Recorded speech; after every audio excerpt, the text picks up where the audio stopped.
y'all don't really want it like here comes the,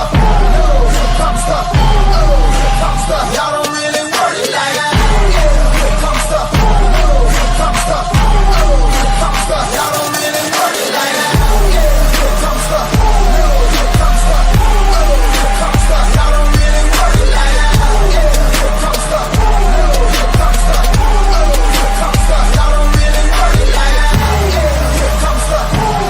Here comes the, y'all don't really want it like that. Here comes the, here comes the.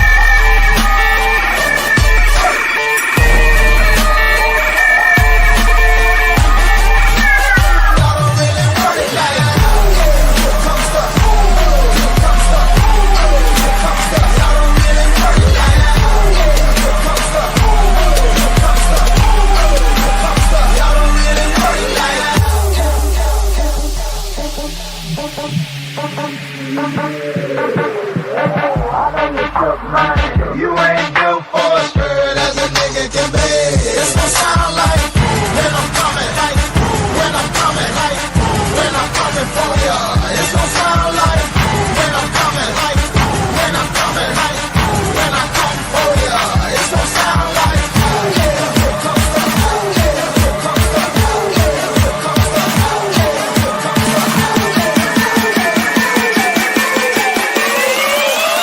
Y'all don't really want it like that.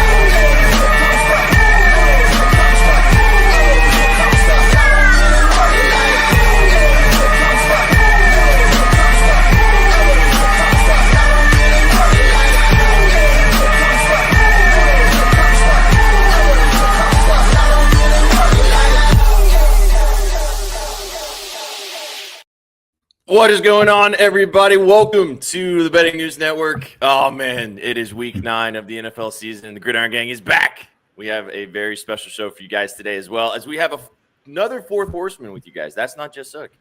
We got Taking the Points in the house. What's up, JJ? How we doing, man? Welcome to the show. Dude, that freaking intro just got me going, man. I'm ready to put on some pads, go out in the backyard, and tear a hamstring. Let's go, man. Let's go, dude. Excited to have you with us today, man. This is Taking the Points. You guys probably know him on Twitter, and we're stoked to have him here to talk some ball with us today. We got Vsauce in the house, as always. We got my dog, Trizzy. My name's Sweatband Jesus. Stoked to have you guys here, ready to rock and roll and talk some football today, guys. We're going to have some fun. If you're watching us on YouTube, on Twitch, or on X, if you guys consuming this content, thanks for sticking around and hanging out. Chat's already going crazy for week 9 of the NFL season. And, boys, I can't even believe that we're over at the halfway hump. It's crazy that we have literally gotten to the point where the season is halfway behind us. It's like you blink and it goes by so fast. And it's like we've done 9 of these already. Can you guys believe that? Dude, I was just thinking this writing my touchdown piece yesterday. It's already week 9. Like, we only have so many more slates left of, like, real games where everybody cares and all the guys are playing with their, you know what I mean? So take it all in. It's week 9, boys. It's literally the halfway point. It's literally the halfway point. It's crazy that we've gotten to this point so far. Thanksgiving's right around the corner. The clock just turned to November. I was doing some work last night, and the clocks went back. This is also your reminder, chat, that the clocks went back. If you haven't changed them already, then I don't know what you're doing. But we got a fun show today, guys. We're going to do Stud or Dud. We're obviously going to go through every single game on this massive slate. We're going to get – there's some juicy matchups today. There's some big spreads, some big favorites today. We've also got some really awesome matchups. Obviously, that Chiefs-Bills game is going to be fun to talk about as well in that later window. We're going to go through all of them. As always, we got our rhythm play of the day as well. We got Chef T rolling through a little bit later today, as always, with his football background, probably giving us crazy touchdown scores, as always. And then we'll have Gretzky Betsky's rolling through as well. Big show today. We'll miss producer Sook. Everyone say hi to Sook, even though he's not here. When he watches the replay later and he's sad that he's not with us, we'll be vibing over that. But yeah, Sook's definitely recovering. He's going to be watching this replay later on, so give him a little shout out. Love you, Sook, and I hope you had a good time last night. A little love in the chat for sure.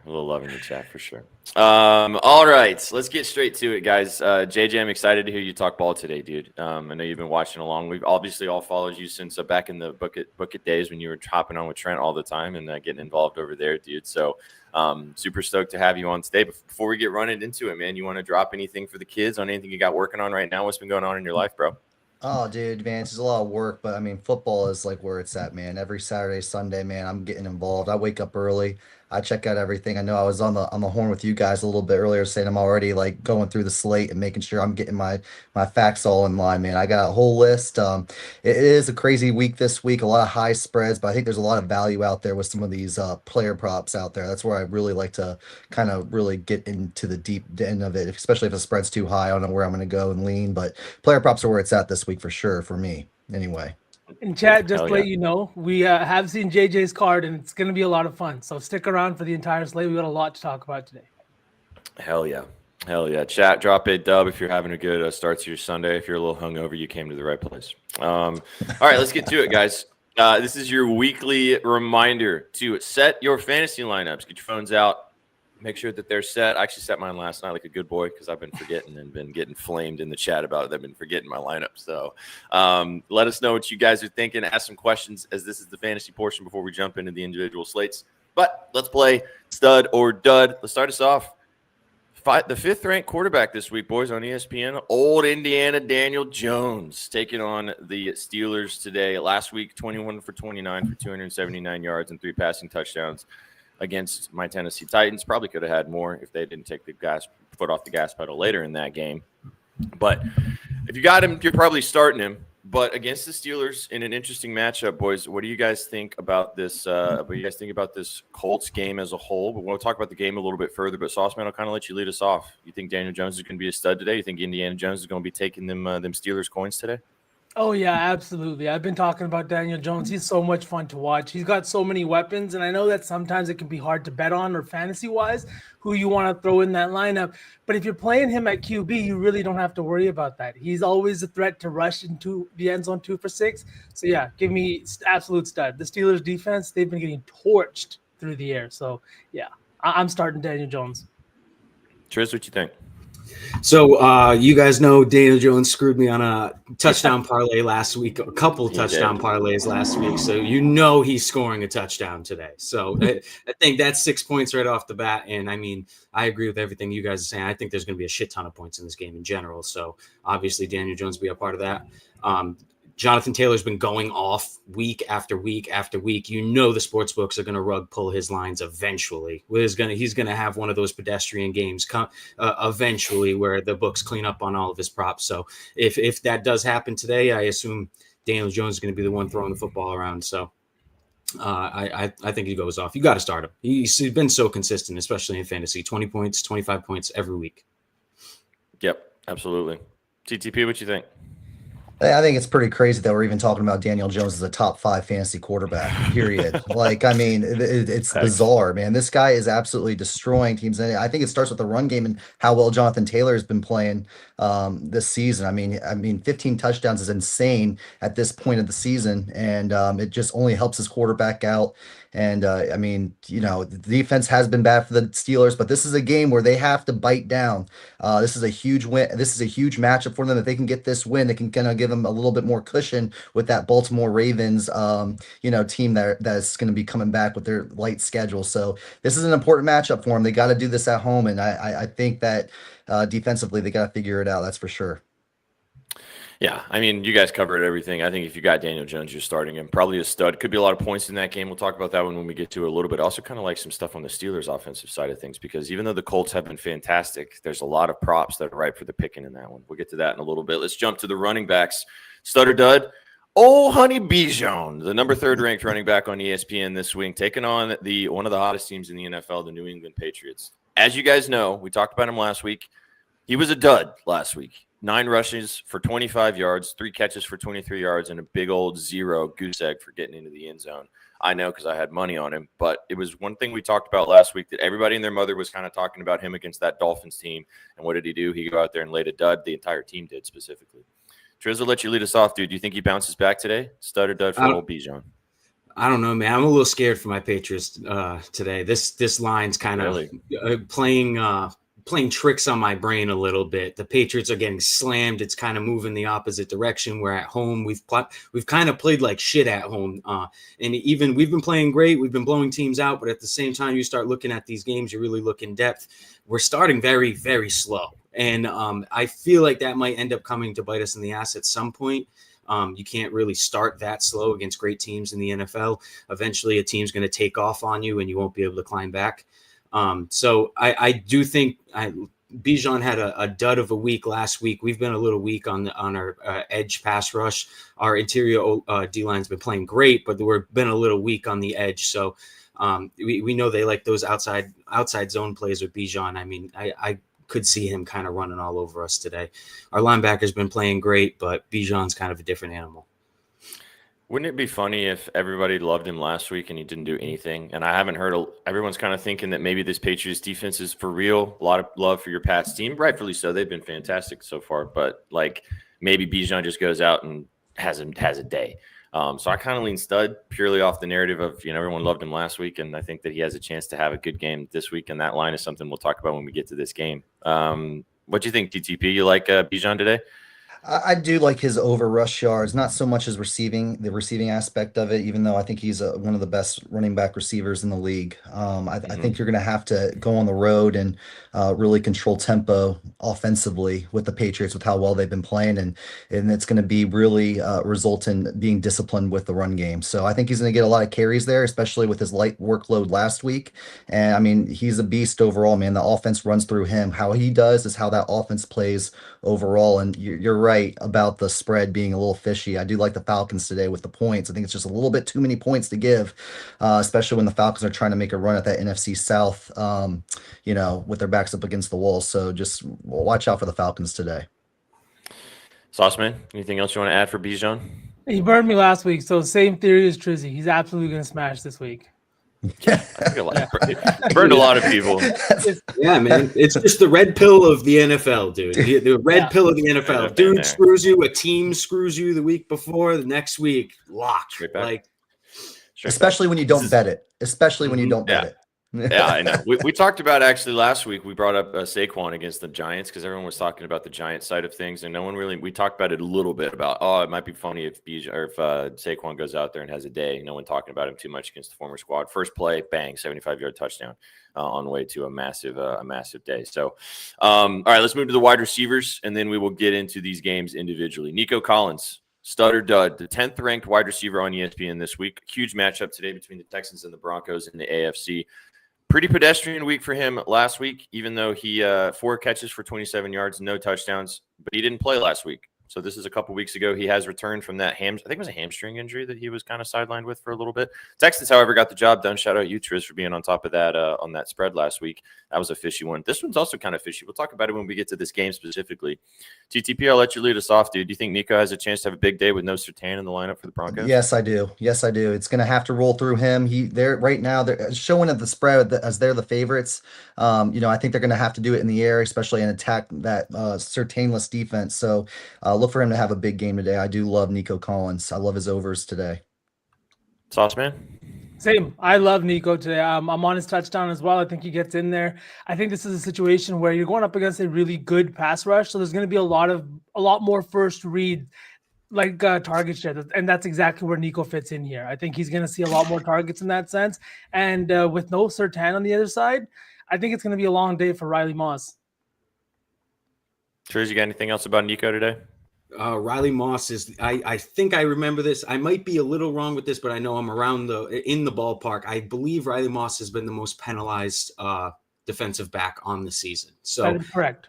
Yeah, that's correct, right? Yeah, Nico Collins is a very big body, and I mean that's like a PI just waiting to happen, especially with the most penalized cornerback in the league. So I think he might go off today. I did forget that the Broncos are Surtain-less, so I kind of was looking at the over in this game. I'm already on the Texans, but I think the over is starting to make a little bit more sense here, and I think Nico's probably going to contribute to that.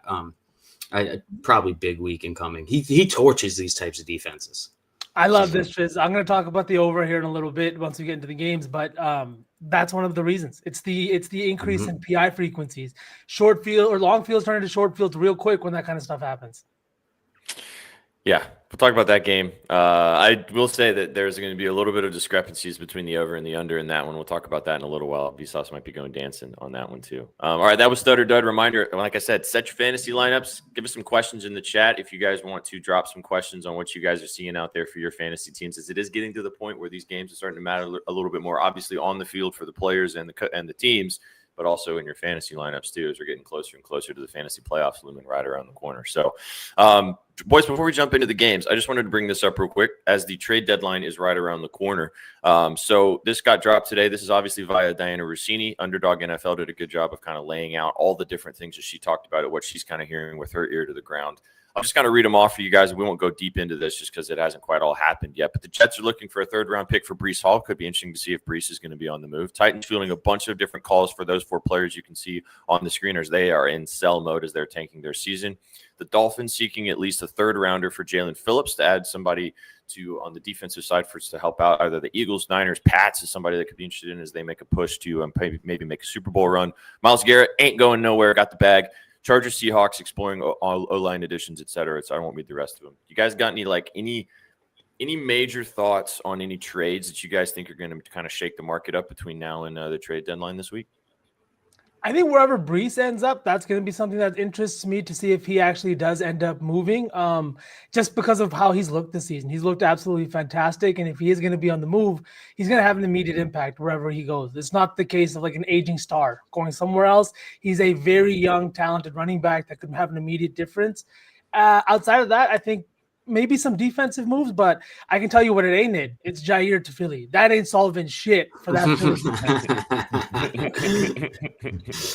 I will say I'm surprised that like a name like Alvin Kamara is not on this list, or like even getting shopped around, because he could go and make immediate impact on a team. I think he said he would retire if they traded him. Like he wants to be there. Wow. Okay. That's good for him. Mm-hmm. I know, right? That's a big deal. Yeah, the Breece Hall thing is very interesting because you could see him going somewhere like, I hate to say it, like the Chiefs. Yeah. Like if he goes and plays for Kansas City, like look out, you know. But yeah, that is definitely interesting. TTP, any thoughts on some trade stuff before we jump in? No, I mean, I think Kansas City would do a lot better with the running back. I think if they go out for Breece Hall or somebody, they need some help running back wise to even make that offense more explosive than it is. I think they could it's one of those teams. The Chiefs are one of those teams right now. Yeah, they're good. They're putting on some wins right now, but I mean, how could they keep kind of building? I mean, they got Patrick Mahomes overall. I mean, that's all you really need at that point. But then again, they need some more explosion there in the backfield to kind of help him open some things up in the pass game more. So I really think that they need a running back bad. Facts. Obviously, Pacheco's on the shelf now. We'll talk about that when we get to that game too. Triz, you think your Patriots are going to do anything, kind of bolster this lineup as they really look to kind of push in the back half of the season and kind of keep the Bills underneath them in the AFC East? I'm surprised that they're not in the running back market. I kind of feel like they would be. There's Stevenson's shelved this week. He's got that toe thing going on. We've seen what that toe thing does to players, and it 1 week turns to 3 weeks, turns to 6 weeks. So you don't really know where the health is with Stevenson. Henderson hasn't been playing the best. They kind of refuse to put him on the field. I mean, he had a great game last week, so maybe he kind of builds on that, but at the same time, we just signed Terrell Jennings off the street. He was on the practice squad for a while. He's the backup running back now. I'm just surprised they're not in the running back market at all with guys like Tony Pollard on the market. And maybe not. Maybe you don't want to go out and get a Breece Hall type of guy, but a Tony Pollard type of guy definitely bolster your depth in the run game as well. So I think we definitely need some edge help as well. So I mean it. I think it'd be hard. The best edge out there available at this deadline are Dolphins edge rushers, and Right. very rare you see an interdivision trade like that.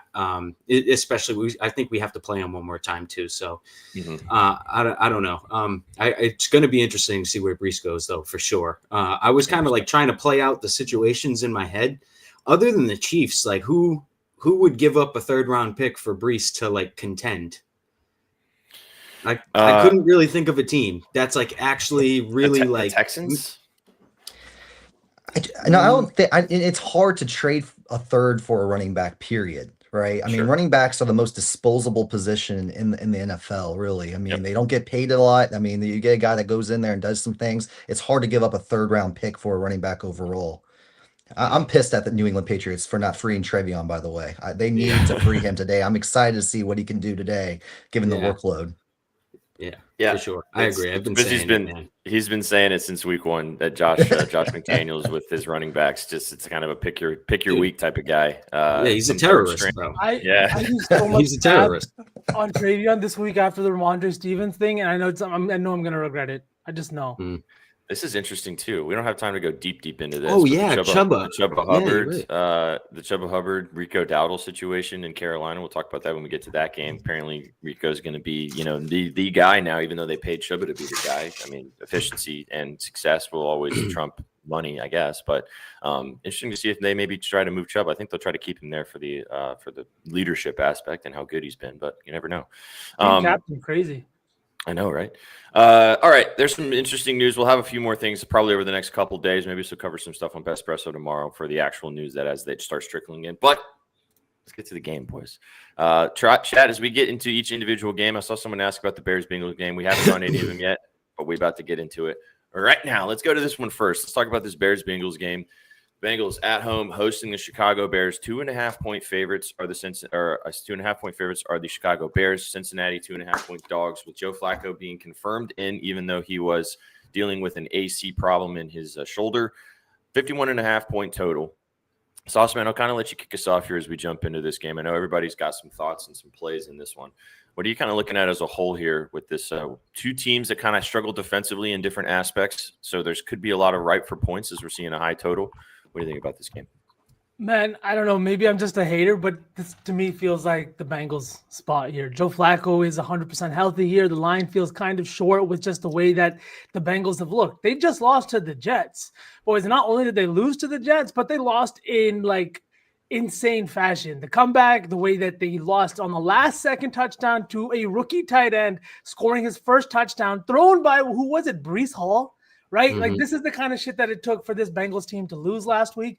Now you're rolling in back home and you get a Chicago team that's kind of been struggling offensively, is going to be without their best offensive player in DeAndre Swift. I don't know. JJ, just to ask you too, what are your early thoughts of Caleb Williams? I know that this season maybe hasn't been the best, but like he just hasn't looked like he's missing easy throws. I think that's what concerns me the most here. He's missing easy throws, yeah. I mean, but there's times where you look at him and I mean, even in the backfield, man, he's scrambling and uses his legs quite a bit and he looks fast. I mean, but if he can sit back in the pocket, and this is the perfect game for him to get some, mojo back against a really, really, really bad defense. I mean, defensively for the Bengals, we talk about their offensive line a lot. I mean, defensively, this team is terrible. But again, he plays for the Bears. The Bears could fuck this whole thing up really overall. I mean, it's just not good. I do like him to get his over passing yards today. It's only like about 247.5. I do like his over. I really hammer every quarterback's over when they play against the Cowboys or if they play against the Bengals. Two of the worst. And they have a really bad run defense too, which again sets up the quarterback later on for success downfield. I like his longest over or his longest pass completion over 36.5. But I kind of do like the Bengals to sneak away with a win. I think Joe Flacco has been playing really good. And I made the argument last week on Twitter. I said, how are we not talking about how Joe Flacco's coming in and utilizing this offense? I mean, Jamar Chase is now getting 12, 16 receptions in that one game 2 weeks ago. Crazy. Offensively, the Bengals look damn good, and the Bears' pass defense is right there in the middle of the pack. So I expect a high-scoring game today. Yeah, I know you have. Just bring up the banner for you. I know you got the Bengals money line. Joe Flacco, no interceptions, and then Caleb Williams over passing yards are the 3 plays that I think that you have locked in for this one. I know it's Colby and Betsky both have Caleb Williams passing yards in their staff article pick this week, so they're pretty high on Caleb to sling the pill everywhere, which could lead into, as you mentioned, the secondary is terrible. They've been terrible all season. They've gotten banged up too, so now they're even more terrible. This could be ripe for a lot of points. Triz, do you like anything in the total side of things based on kind of the fact that both of these teams should be slinging it here, there, and everywhere? Yeah. It's another. I said it last week when they played the Jets. It's like this defense is so bad. It's how is there not 100 points in this game? Because now they're actually scoring themselves. So they're continuously giving up 30 points a game, but now they're actually putting up points themselves. So it's like unless these books start hanging 50 totals every game, which I mean now this week it is, but I don't see how it doesn't go over. This one's a little more fishy on my opinion. I'm also on the Bengals here. I just took the spread. I thought the money line was a little too short for me to kind of like risk that.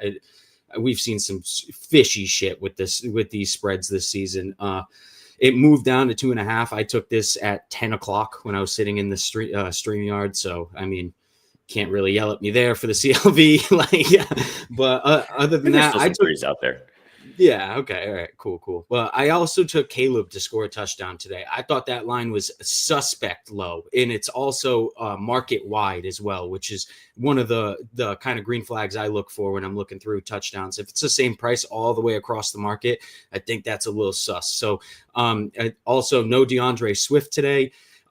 There was this news with Joe Flacco all week. He might play, might not play. He ended up getting ruled in. Spread didn't move. DeAndre Swift got ruled out. Spread didn't move. The books always know who the hell's playing and who isn't playing before anybody does. So I think that was another key point here. So and the Bengals coming off that really, really tough loss, and this spread is pretty short considering how the Bears have been playing a little bit. I think no DeAndre Swift might impact the run game a little bit. I think if they get in close, Williams might scramble around a little bit, knowing that Swift isn't in the game, and maybe that's how he gets in. But I still think this line is incredibly short for a guy that scored twice all year. He was like plus 390 last week. I remember seeing it. Now he's all of a sudden plus 220. Maybe you attribute that to Swift being ruled out.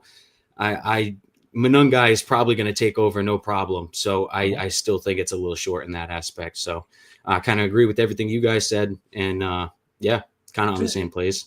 I like this a lot, too. One interesting thing that I found is that the Bengals have given up 10 touchdowns to opposing tight ends, the most across the league. What's Colston Loveland's number? Plus 250. What's Cole Kmet's number? Plus 350. Why is Caleb Williams' number sitting shorter than both of those tight ends when they have literally given up 1, if not 2 touchdowns every single week to a tight end? Agreed. It feels funky to me. I took this too. I'm glad you mentioned it. Monungai was a top 10 fantasy running back too, which was seeing these names of guys at the middle of this, like Kamani Vidal was 10th, Monungai was 11th. Like I was like, where are we at? We're definitely in week 9 of the NFL season right now that these guys are like. How about having a second string running back in Monungai and his over under right now sitting on the Hard Rock gap, 74.5 rushing yards over under. I mean, that's freaking high for a backup running back. He's been playing good. Yeah, and it goes to show you the defensive matchups too, like we're talking about. I mean, both of these teams struggle defensively everywhere, but really, I mean, the Bears and the Bengals cannot stop the run. The Bengals you can torch through the air. The Bears have been a little okay with the pass defense. It's been all right, but I mean, Chase and Higgins should feast as well. But both of these teams just leak defensively, especially on the ground. So this could be a big game. Wouldn't it be just fitting though to look up at halftime and it's like 7-0? That would be the ultimate situation for sure. That'd be the NFL this year for sure. 100%. All right. Anything else from this game to kind of mention? We kind of went through all the different plays and stuff like that. I think we got different sides. I think I lean with you guys. I think the Bengals have a chance to cover / win outright in this one. This is also an opportunity, JJ, like you mentioned with this division. We were talking about this earlier with the Ravens and the Steelers. I mean, the Bengals still have a chance in this one too. So they got to win, they got to get some dubs in here as well. The Bears are also fighting at this particular point in their division. We'll talk about some of the tops of that division right now too. But it's a huge game for both of these teams right now where they're sitting in their standings as well in both of their divisional playoff races. as we're getting closer to those things meaning more and more. So interested to see what happens in that one. Any final thoughts on that one before we move on, boys? The Bengals get back Burrow in what, 4 weeks? Possibly. They're saying mid-December, like mid-December. It really all depends on like how they do the next few weeks. If they're not competing, I doubt he comes back.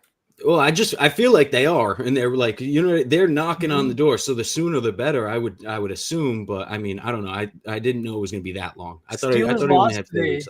and everything is wide open in that division. Yeah, we'll talk about that game in just a second as well. But I think, it'd be interesting to see if Joe Burrow would come back in mid-December or something right before Christmas. Joe Flacco's gotten you 4 or 5 more wins. You may be sneaking up there, competing with the Ravens and the Steelers at the top of that one. Be interesting to see what happens in that AFC North. All right, guys, let's talk about this game. Giants taking on the 49ers.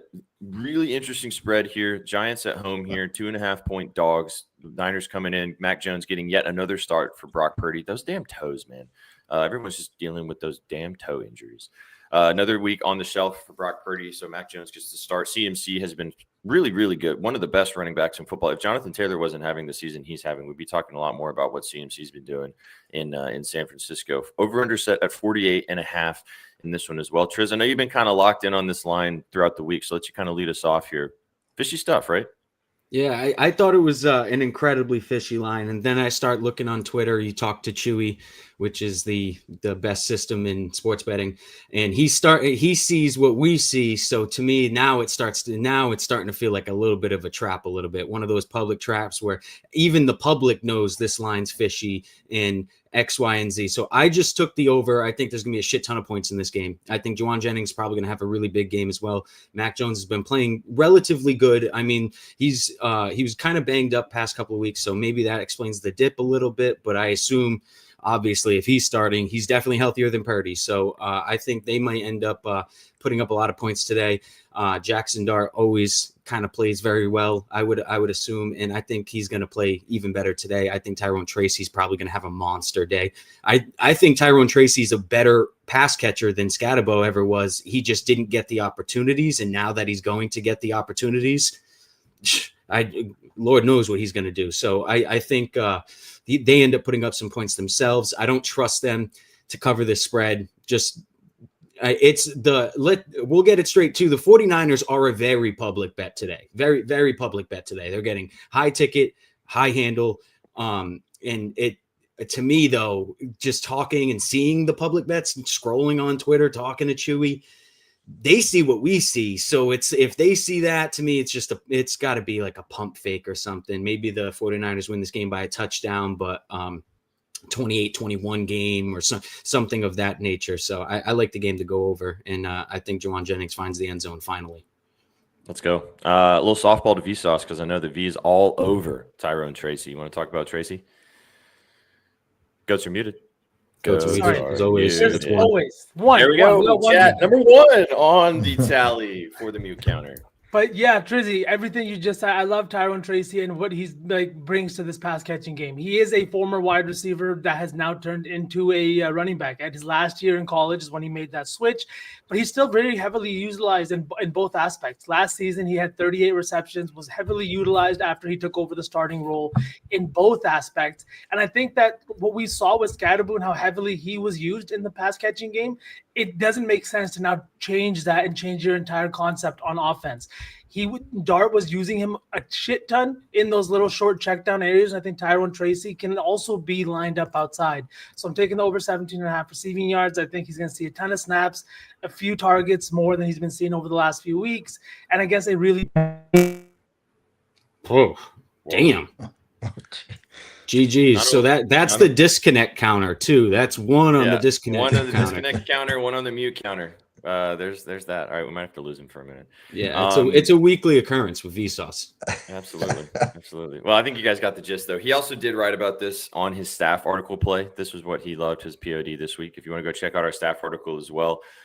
We have not had a losing week all season long. 9 weeks we have gone 50% or higher. We're looking to potentially go 12-0 this week. Triz, we actually none of us are against each other this week too, so we can actually go 12-0, which is good to see.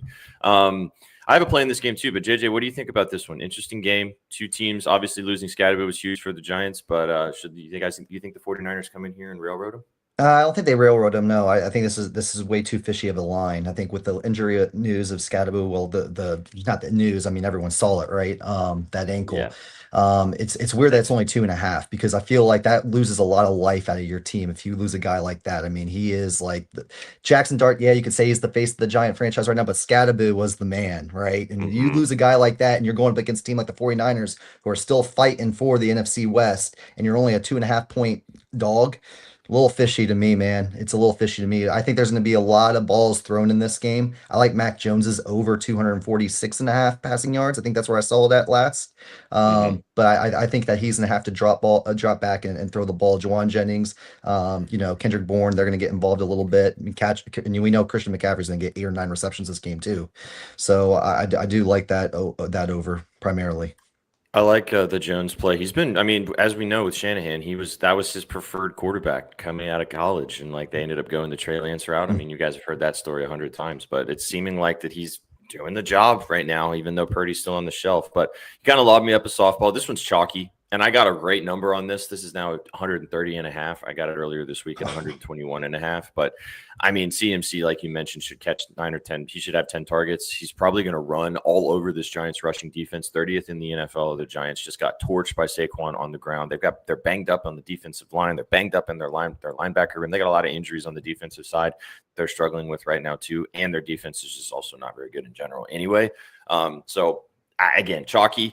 Should CMC have a massive day against? Is this the Bijan of last week where everyone thinks he's going to have a big day against the Niners or against the Giants and he doesn't? It could be, but I want to be involved if I look up and CMC has 150 yards on the ground. So gave me his rushing and receiving. I think he should have a big day today.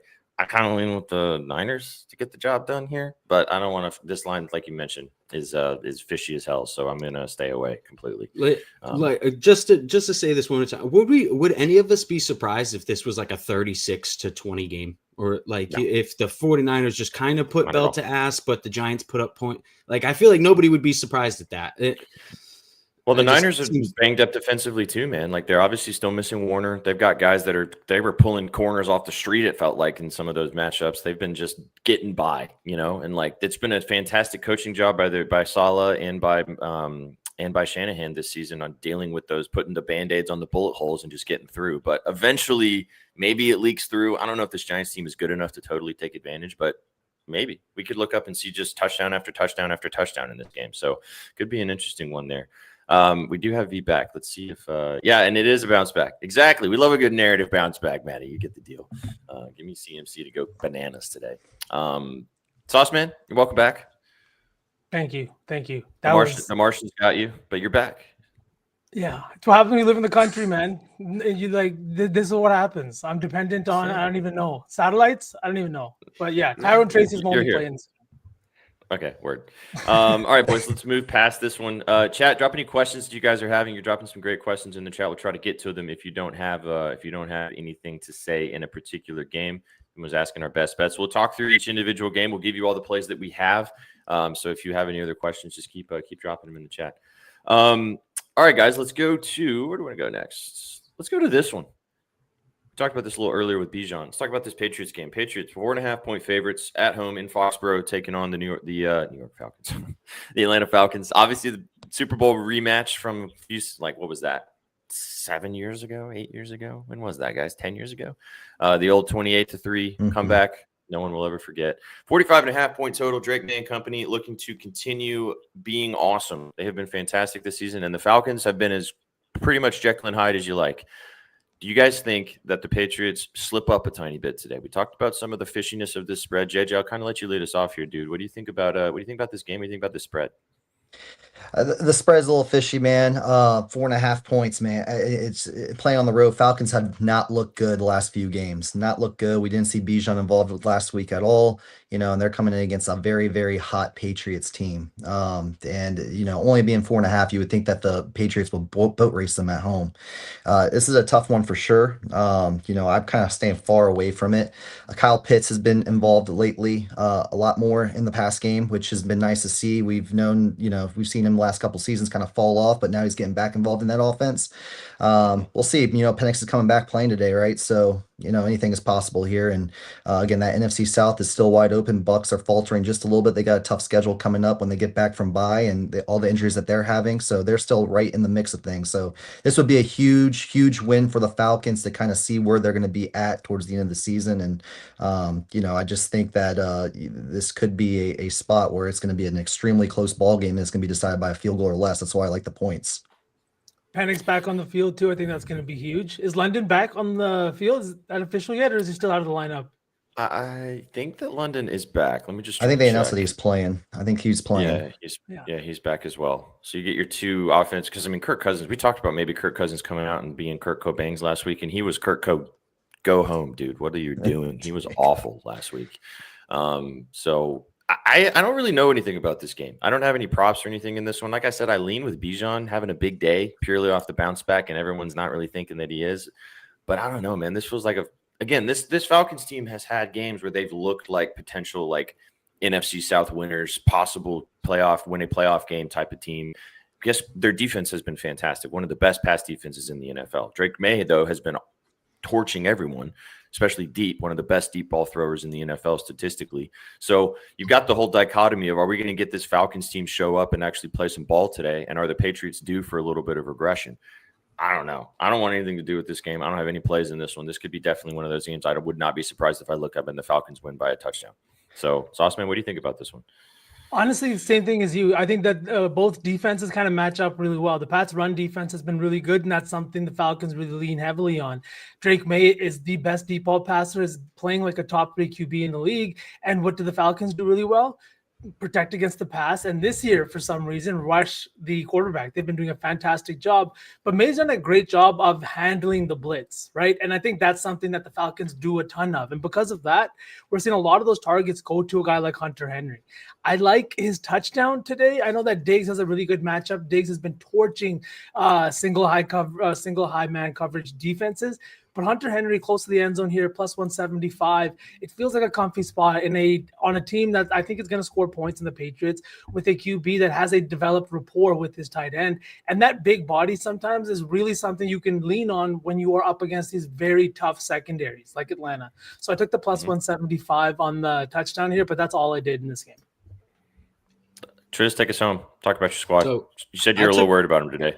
Yeah, I'm a little worried about him today, man. We're getting hammered on, at least on the ticket side of things, and the line's kind of moving the opposite way. Like I said, when we were talking about stud and dud, Bijan, we've been starting very slow. Even against the Browns, we went into halftime against the Browns down like 10-3 or something like that, 7-3 or something like that. Eventually, you're going to run into one of these NFL teams that isn't going to slow down like that, and you're not going to be able to climb out of the hole. So I think this is probably going to be a slow game. We've been playing very slow at home to begin with. This Falcons defense kind of plays to the under a lot of the time anyway.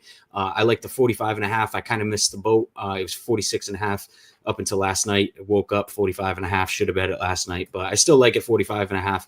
I think it's going to be a slow game. I know we're hurt in the running back department, but I do think we're going to keep the ball on the ground today for the most part. And if we do, it's just going to run time off the clock. And on top of it, I do like the Drake May rushing because we are short on the running back side of things. I think he is going to kind of go crazy, but it's going to take a minute. I see it going kind of how it's been going for us, slow, grinding. Maybe they just don't end up kind of pulling away or even making that comeback, and this 4.5 spread kind of makes a lot of sense. I do think it's about a point too wide. 3.5 I would understand.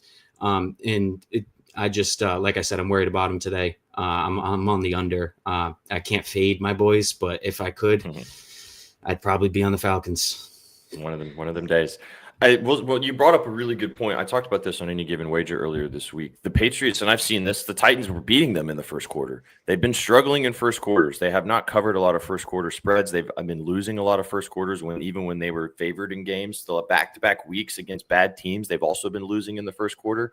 So the first quarter options you could take, the spread is +1.5 for the Falcons. You could even just take them to be the first quarter winner. You're getting some plus money on that if you think the Falcons kind of come out and, as you mentioned, start hot. I'm sure that they got a lot of belt to assing from their coaching staff this week on how bad they were against the Dolphins last week. You think they're going to come out and probably try to right the ship a little bit. Penix also coming back after being injured. Drake London probably wanting to make a statement after not playing as well. So I kind of like some first quarter stuff. But again, that would be the only way that I'd want to attack this game. I don't hate the under like you mentioned too. And I kind of lean the Falcons.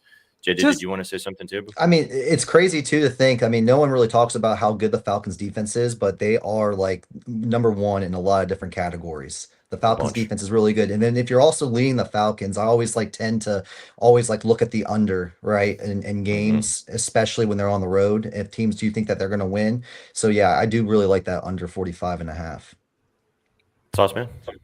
Yeah, I was just gonna say I think that's a solid play. I think also the reason that the Pats start out so slow is play calling. You know, you try to lean on that run game heavily in that first quarter, but if it's not working, you can lead out to some stalled drives. But even if it is working, it leads to some long sustained drives that takes time off of the clock. So I like the under here. I think that the Patriots are in a good spot, but yeah, just outside of Henry, I'm just gonna stay off of this. I actually picked up Hunter Henry in one of my fantasy leagues because I needed a tight end. He was available, so I hope that he does score. That would be great for me. It's also really awesome to watch Padge and Gerald go back and forth in the chat as a Falcons fan and a Patriots fan. That's good stuff. All right, let's keep it rolling and moving. Great stuff all around, chat. Drop a dub if you're enjoying the show so far. If you're watching this on YouTube or on X, thanks for being here. Obviously, it's always free to watch the content everywhere, but the best viewing experience is on Twitch, twitch.tv/betting news. We do giveaways, all types of stuff in our chat. You can chat with these guys and tell them they're all bozos in the chat. But it's free to watch over there too. So come and hang out with us on Twitch if you want to. But just keep watching us wherever you're watching. We appreciate you being here. Really glad to have you with us too, TTP, man. It's been awesome. Obviously following you over the last few years. Excited to have you talk ball with us so far. I know it's been a kick ass. So let's keep rocking and rolling, dude. Let's go to this game. We talked about this one a little bit earlier. We talked about Daniel Jones. Old Indiana Jones taking on Old Man Rodgers, Aaron Rodgers and company, hosting the Indianapolis Colts. Massive game right now in the early stages of the AFC. 3-point spread as we're looking at it right now, 51.5 point total. Big ass total in this game. Is that correct? Is that right? It's high, man. It's high, dude. It's Good really Lord. high. I'm just triple checking. Holy, that's crazy. I didn't even. I was gonna say, SPJ, not often you're surprised by a total like that. That one really jumped off the page, which kind of leans into a bunch of props we're going to talk about in this game. But Sauce Man, I'll let you kind of lead us off, dude. This is a huge game between two teams, tops of their divisions as we look at it right now. The Steelers are actually not favored, which is crazy to win the AFC North, even though they are technically the top of the division. Didn't look great in their last showing in their last game. The Colts have been railroading everyone. What do you kind of think about this game as a whole? Man, I think this is going to be a fun one. I think that this is a little bit of a litmus test for the Colts, mainly just because, like JJ said, this is going to decide, are they going to beat good teams or are they just going to continue to beat up on bad teams? I think this Steelers team, I don't know if I'd put them in the category of a really good team, but they've had their moments. Aaron Rodgers has been a lot better over the last 3-4 weeks. He's been moving the ball through the air. He's been more ready to go deep. But I'm looking at somebody that I went to last week, and I'm going to him again, Alec Pierce. On the Colts side, he has been a huge guy that they love to use to stretch the field. He is now in his 4th year. He is sitting, I think, 17th in the league in yards per game this season, and yards per reception. He's top 5 because all he does is catch bombs. So I'm taking his receiving yards today. I don't have what the updated number is on that right now, but I think he's in a great ladder spot today. I think this secondary in Pittsburgh has been decimated. I think a lot of their better guys are guys that are on the older side, and I think they're going to have a tough time dealing with a guy like Pierce and his speed. I think that last week we saw it. Most of his targets came past 15 to 16 yards, and he literally cashed me out on his yards after a 45-yard bomb late in that 3rd quarter, right? So it's always on the table. Daniel Jones has shown that he's ready to go deep this year, and I think he's got plenty of targets. But I love the line here on Pierce. So give me Alec Pierce as a receiving yards over. I like that. Kate's actually on this as well in one of her favorite plays this week in her prop article too. You cashed in on it last week. He's been a sneaky I mean, he's been one of the sneakier players. Everyone's starting to kind of learn who he is now, but he's been fantastic with the success of this offense. I'll talk about my play real quick. Danny's also on this play too. I got a better number earlier this week. I still like it at 229.5 where it's at right now. Aaron Rodgers, you kind of talked about this. He's been really good over the last 3 weeks, 219, 249, and 235 passing yards in 3 straight weeks. But this is also about the matchup. The Colts, even though they have been fantastic, just destroying teams, 29th in the NFL passing yards allowed. Every single quarterback they have played this season has gone over their passing yards line. And that's the likes of Cam Ward. That's the likes of Justin Herbert, obviously 420 for Justin Herbert. Jacoby Brissett had 320 passing yards coming off the bench for Kyler Murray in that game. Geno Smith went over his passing yards, et cetera, et cetera, et cetera. So usually it's because of the game script, because they are up by a touchdown, maybe more, because of how good this offense has been. But I think that the Steelers are going to have to move the ball through the air, attack this kind of secondary that has not been truly tested all season in games that actually matter.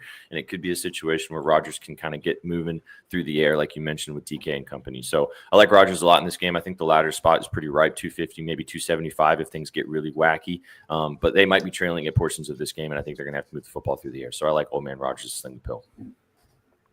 Yep. I think you said it though too. I mean, a lot of it had to come down with the Colts being up so many points and dropping back into zones and giving up pass yards that way, just allowing little rinky-dink passes and having the quarterbacks gain passing yards, that way. This is going to be a tough test, I think, for the Colts. They're on the road. This is tough, man. For whatever reason, too, I always look at the games prior, playing beforehand. We know that the Packers played against the Steelers on Sunday Night Football last week. They kind of got embarrassed there in the second half. How do they respond to that? Mike Tomlin's no slouch of a coach either. He's one of my favorite coaches in the league. Even though he's, you can make the argument he's always mediocre. He's always make the playoffs. He's never had a losing season either. This is a big spot for him. I do like that Aaron Rodgers play quite a bit, or I can see a lot of ground control with Jalen Warren. I like his over 59.5 rushing yards.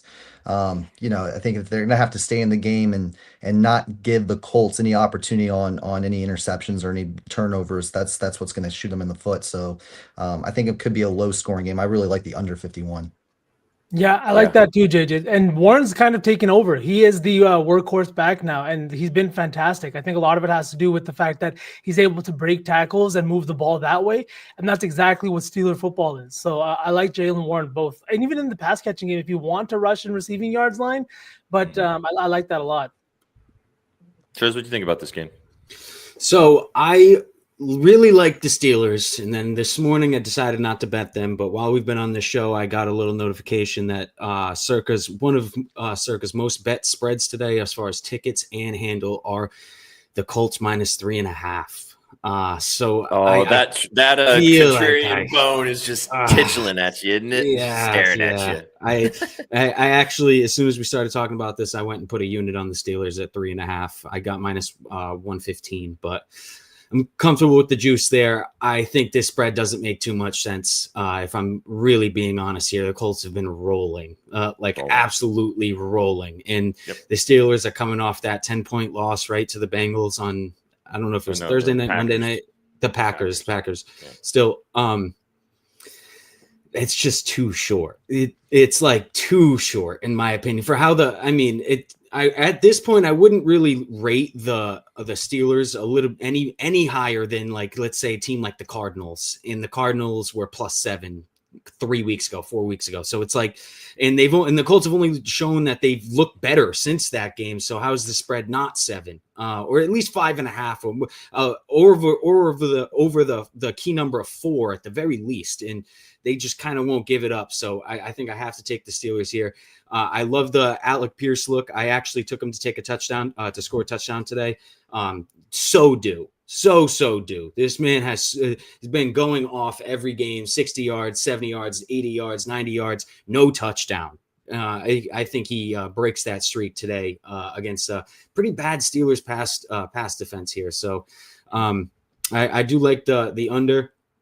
Probably going to be a little bit of a slugfest, but I think Alec Pierce finds the end zone, and I think it's a field goal game. As gross as it is, I'm just going to kind of hold my nose and take the Steelers 3.5 and hope they cover the field goal. So This is one of those games that could be a huge turning point for both of these teams from what we see on the field.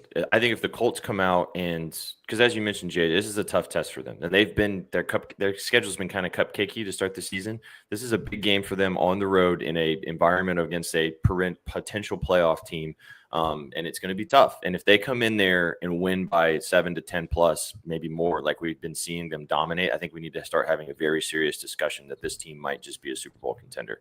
If they come in and the Steelers, because on the other side, the Steelers, like you mentioned earlier too, the Ravens just got the job done. Lamar Jackson's back. They're not even the favorite to win the division, even though they're at the top of the division. This is a huge game for them to kind of go, no, we're still up here. We're still Mike Tomlin led. We still got everything going on. We still got everything moving and grooving in the right direction. So I think that this is a big statement game for both teams to come out and kind of, show who's boss right now in each of their divisions individually, but also in the AFC picture as a whole. So we'll find out if that kind of comes to play too which is why I'm surprised at the total. The 51.5 point total in a game that could have kind of a playoff atmosphere. It feels high. If it gets that high too, man, I don't think the freaking Steelers have any shot at winning. I agree.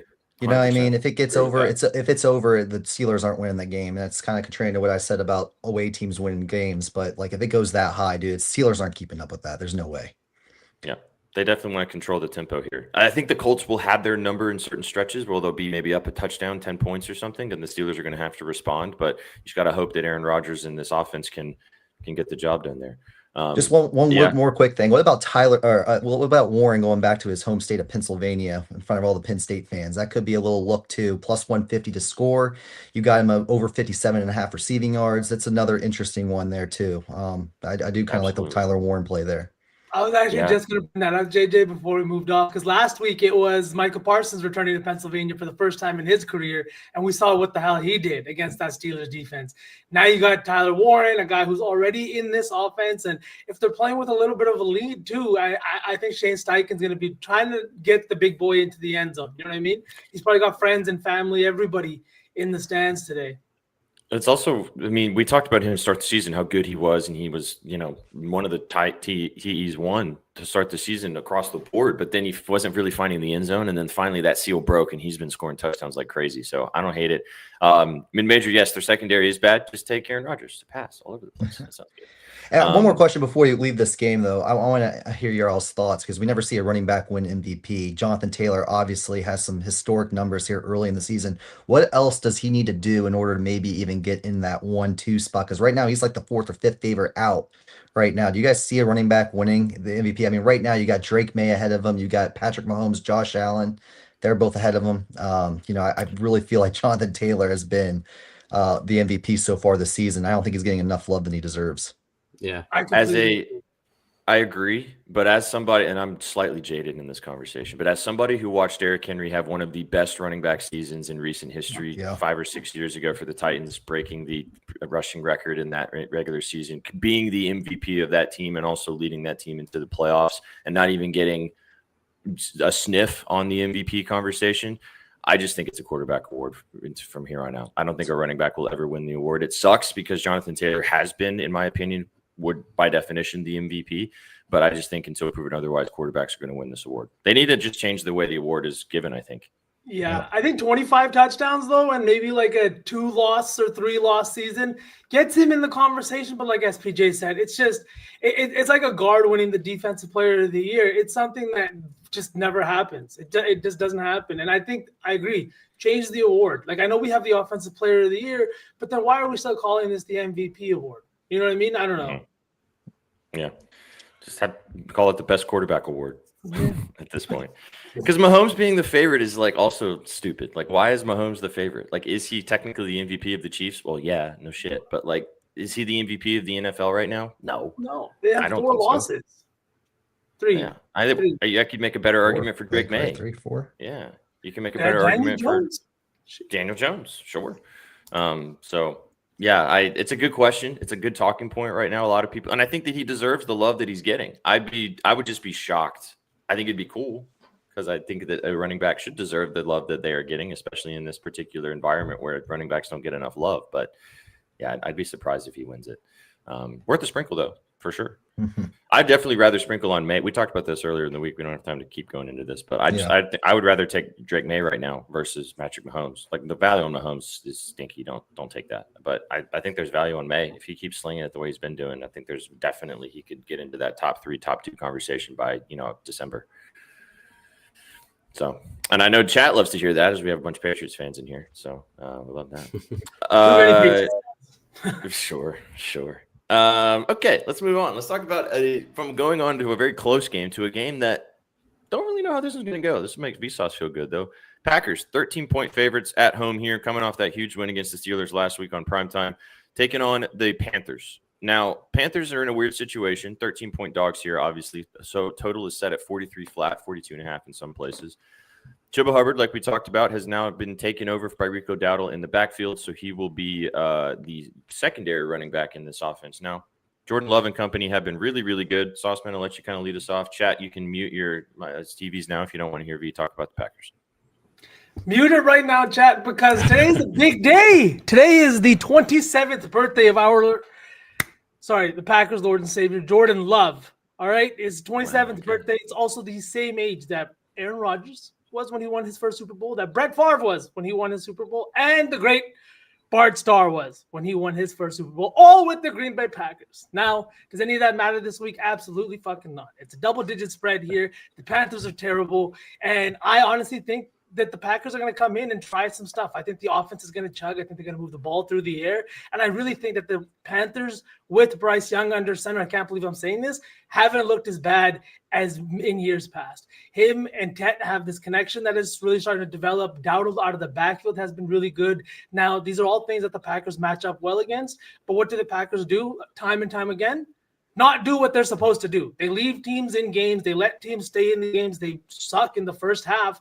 And I think because of that, this is a situation where maybe the Panthers stay in this a little bit longer than they should. And this is a game where we could have some fun with props. I think that Tucker Kraft is in a great spot this week. He's been killing man defenses this year, and we've seen his yak ability. You can't bring this guy down. It's also something we've seen the Panthers struggle with on the ball. It's also like you have a guy like J.C. Horn on the outside, and their secondary has really been funneling guys inside. They rank in the bottom 5 to yards allowed to tight ends lined up in the inline position, and Tucker Kraft is third, I think, in that regard. He's top 5 for sure. So give me Tucker Kraft receiving yard prop at over 54.5. I like that a lot. I think he gets in the end zone. I hate the value at plus 105, but I mean, the dude moves, and he doesn't go down, and Jordan Love loves his big target. So I'm taking the receiving yards. That's about it. I took the touchdown as well, but boys, I think it's going to be a fun one today. I'm not willing to bet any of the Panthers side, but Ted's kind of calling my name a little bit, despite the tough matchup. In honor of you being Big Lebowski for Halloween, the dude abides, and Tucker Kraft will be the dude for you today.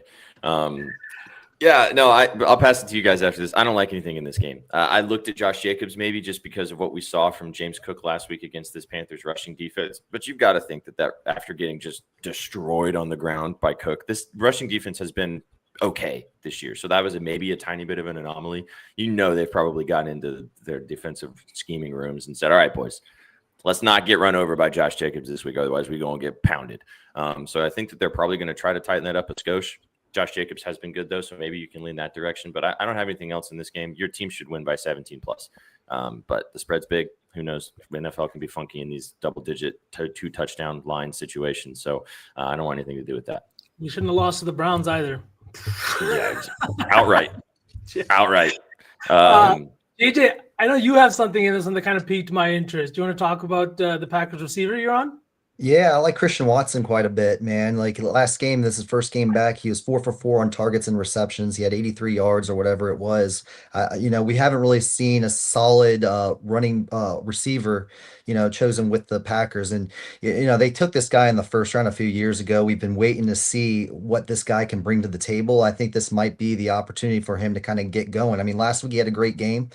His over under receptions right now is sitting at 2.5. That's very, very low, especially if you want to get a guy involved. involved and be that number one receiver. Tucker Kraft can't do it all. You can't just throw to a tight end every single damn play and expect to win ball games. You got to do something down the field.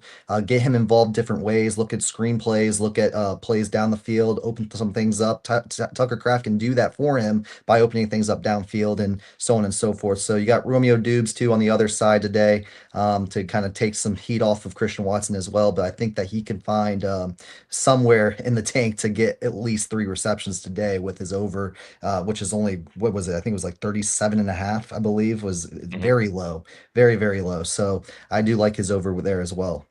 JJ, I got his line last week at 1.5 for -102. That's what the line came out at coming back from injury. It was crazy. That's crazy. That's Yeah. crazy. Wild. They shelved him for quite a bit, man, making sure that he's good to go. And I think he's good to go. If he made those plays that he did last week, he had some long receptions, and he should be able to kind of keep that fire going.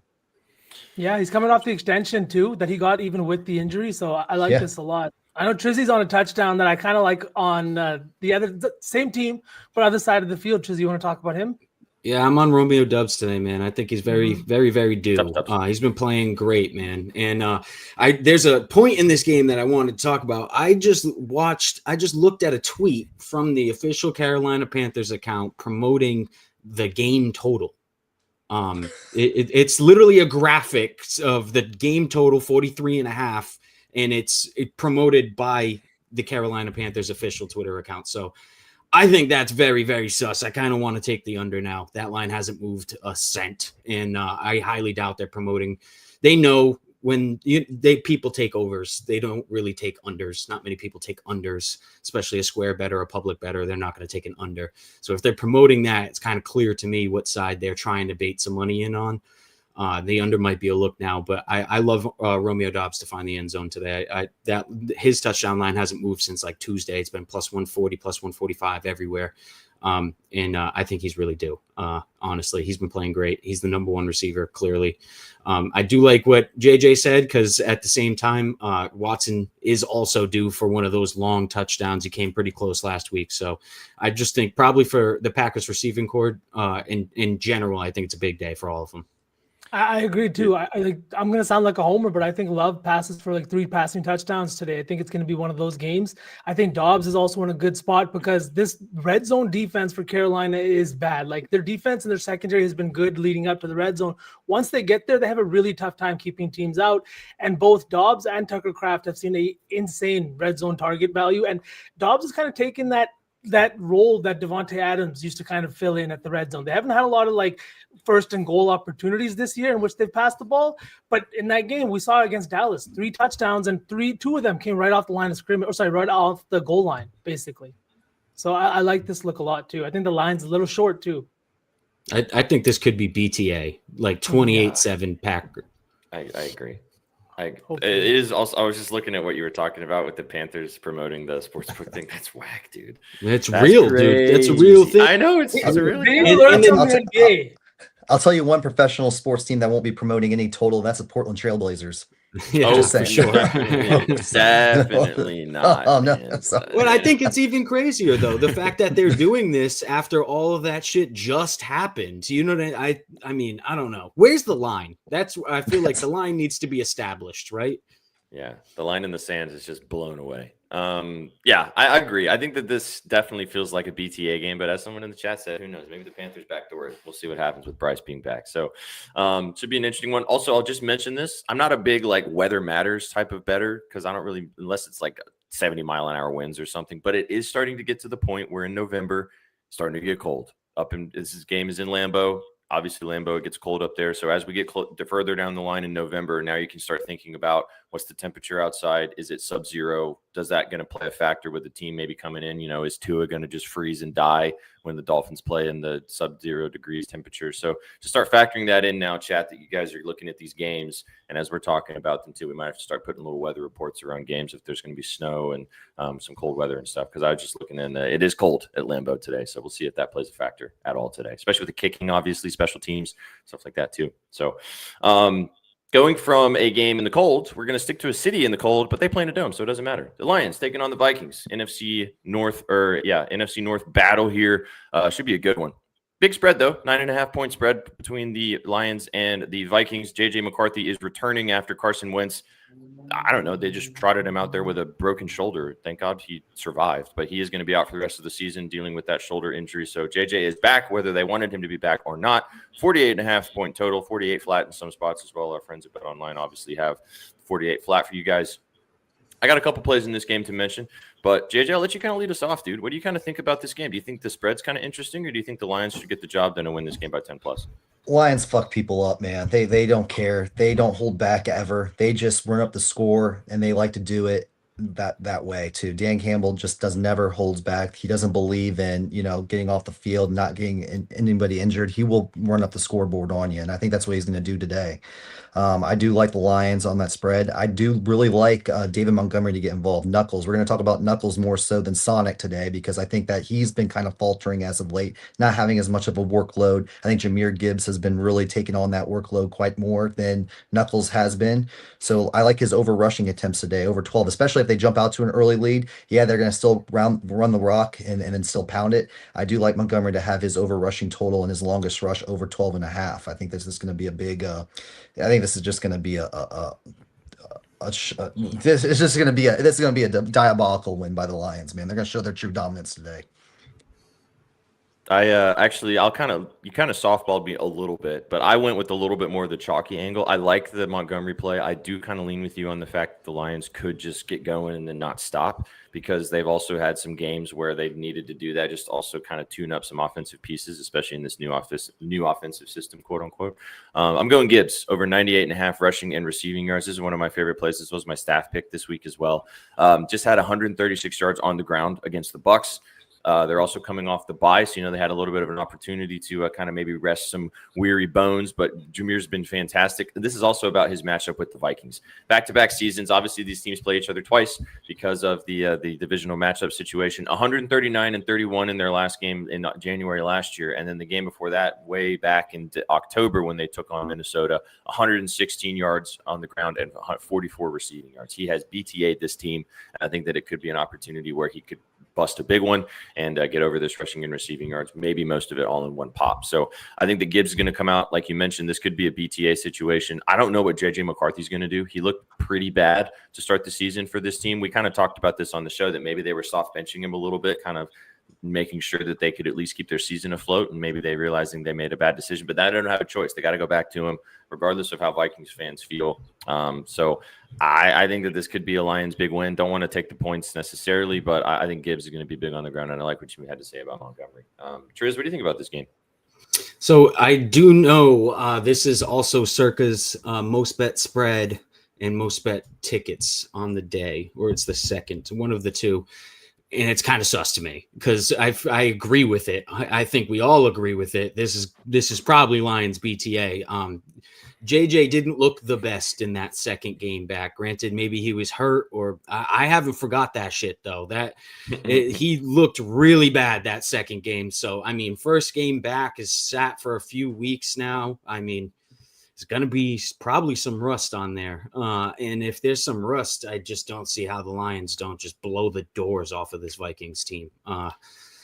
So I'm sketched out. I'm on Jameson Williams to score a touchdown, though. That's another man that there's way too much news behind him not getting the ball and this and that. It's just this line hasn't moved a cent all week. It's been 200, 210 on every single book all week. Hasn't moved.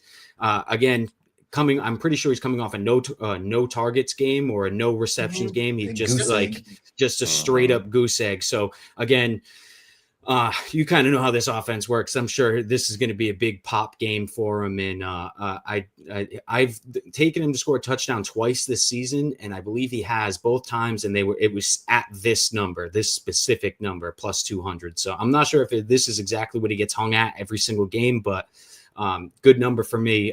I'm going to end up taking it. I think he probably bounces back today. They try to get him a touchdown, try to shut this media up a little bit. He's worth all the money they gave him. It's just about kind of using him. You know what I mean? And with all the firepower they have over there, there's games you see it. They don't necessarily need to. And he's just a really great blocker downfield. So they're getting their money's worth from the guy. It's just letting him kind of show his separation in his actual receiving ability besides blocking. So I think he finds the end zone today. Yeah, I completely agree with that, Trizzy. I think one of the things that stood out to me is that this Minnesota pass defense is good, but they're bottom 10 in explosive pass play rate allowed. Been up huge plays in the pass game, and that's exactly what Jamo does. And the other thing is he's still been invaluable to the team, what he brings over the top, but it's just been tough to do because they're not targeting him. You can't have that constant deep threat if you're not targeting him, because eventually teams are going to stop kind of, like taking you seriously. So I think this is a perfect game for him to get one deep. I am on the other side of this with another touchdown scorer, but Jordan Addison, plus 250. JJ McCarthy news is very much like changes everything about this. But the thing is they are looking at this kid in the red zone every single time they get down there. He has missed more than 50% of the season, but he is second in red zone targets already this year. I know all those targets came with Carson Wentz, but it has more to do with just in the QB. It has to do with first read target shares. This is a guy that the team that Kevin O'Connell is targeting once they get down there, just because of the coverages that Jeddah sees once you get close to the red zone. I think Addison is the beneficiary of a lot of soft coverages. He's shown it in years past with the amount of touchdowns that he scored. I think here at plus 250 against the defense that, yes, they are good, but they do give up points and they do give up big plays. So I like the plus 250 number here on Addison. I mean, trusting JJ to sling it that's the bold move. But I think if somebody's got to score, it might be Addison. I bet 2 Dolphins pass catchers to score the so I only can go up from here. Yeah, facts. And shout out Gerald. If Gerald's telling us this, then that means that we're doing all right, because he's one of the biggest trolls of all time. So let's go. Using the funds correctly. Love to see it. Big thanks to our sponsors at BetOnline. If you guys haven't gotten involved with BetOnline, go check them out with the QR code down there in the corner of the screen. You can get a 50% off with our deposit bonus if you don't have an account. And you do have one more day to get involved and win a bottle of Casa Dragones tequila. All you got to do is either join BetOnline if you haven't already, or deposit into your account. If you send us a screenshot of the deposit that you do, even if it's 10, 20, doesn't matter the amount, just go deposit into your BetOnline account between now and the end of the day today to enter to win a bottle of Casa Dragones tequila. That's like $150 swag pack, chat. And the tequila, it is really, really good. So go get involved with the Halloween pack. It's still Halloween weekend, so you got a little bit longer till the end of the day today, but we will be picking the winner going into next week. We'll be doing another one of these leading into, yeah, there you go. Absolutely. Go deposit right now. Send us a screen. If you don't have an account already, please join. Like I said, use our QR code. That's how you enter. But if you have an account, send us a screenshot of your deposit at Your Betting News on Twitter, and we'll be sure to get you hooked up with a possible swag pack. Padge can confirm shit slaps. I can also confirm shit slaps. It's delicious. And you get the nice little glasses too. That's also nice as well. They don't have to be tequila glasses too. They could be fancy sauce glasses like Sauce Man. All right, boys, let's move on. Vsauce, get your dancing shoes on because we're about to go dancing. But let's talk about this game first a little bit. Broncos, Texans, huge game. Another AFC battle between two teams that both could use a big-time dub. Texans 2.5-point favorites at home. Finally starting to look better. Got a huge win last week. Trish was all over that line against that Niners team. Starting to get a little healthier. Nico Collins is back. CJ Stroud's looking better. That offensive line is okay, I guess. Better than terrible, which they were to start the season. Bo Nix and company, 2.5-point dogs coming into town here. 41.5-point total. Crazy that the Broncos right now are 2.5-point dogs after shellacking the Cowboys. Now, the Texans obviously shellacked the 49ers last week, too. Sauce, do you want to just go dancing? Should we just jump straight into it? Let's go dancing. Let's get our dancing shoes on. Let's get after it. This is the rhythm of my life. My life. Oh, yeah. I know you want to say it. This is the rhythm of my life.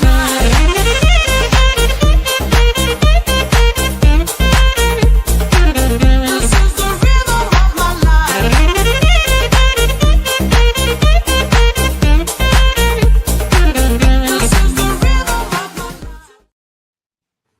All right, chat. This one's going to be a sweat, but lock in with me because the rhythm bet of the day is the Denver Broncos versus the Houston Texans over 40.5. Two defensive squads with two of the scariest front sevens in the league. And we're taking the over here. I think this Broncos offense is a lot better than a lot of people are giving them credit for. You've got some massive weapons in Cortland Sutton, in Troy Franklin. That connection with Bo Nix is really starting to look good. And then on top of that, you got J.K. Dobbins and R.J. Harvey out of the backfield. Add to that the fact that this Texans team is getting Nico Collins back on the field, right? You've got another week of C.J. Stroud looking a lot better. And what I love about these defenses is because of the pressure they generate, we are hopefully going to see some turnovers and short fields for offenses going the other way. This is two teams that has countless levels of talent on both sides. Even though their defenses are that good, this number just feels incredibly too low. Big playability on both sides, big defensive squads, and two teams that can generate hella turnovers. There's a reason the Rhythm homies like it. There's a reason that the model is spitting this out as a smart play, not even just a recommended play. They really like this one. So make sure you guys tap in with the homies over at Rhythm. Code VIBES25 for 25% off. You guys can build your own models, use their models, compare your models to your friends, and honestly just have a really good time with this. So use code VIBES25 for 25% off and tap in with the homies over at Rhythm. I compared my models with my friends, but it's a different conversation. It's good to do that every once in a while. It's interesting. So I will say that the model loved this play. V wanted to take this play. However, Shaggy is on the under in his staff picks article, so he is on the under. So this is kind of a head-to-head between the two of you here. Yeah. I'm going to bring up our fifth horseman that we have, so he can talk about this game while we get involved into this. And we got Chef T in the house. What's up, Chef? How we doing? What's up, goats? How are we? Hello. Welcome to the program, brother. How you doing? Happy Sunday. Everybody stopped puking, so that's good. That's good. I was gonna say your camera looks crispy too. Does it? Yeah. I'm at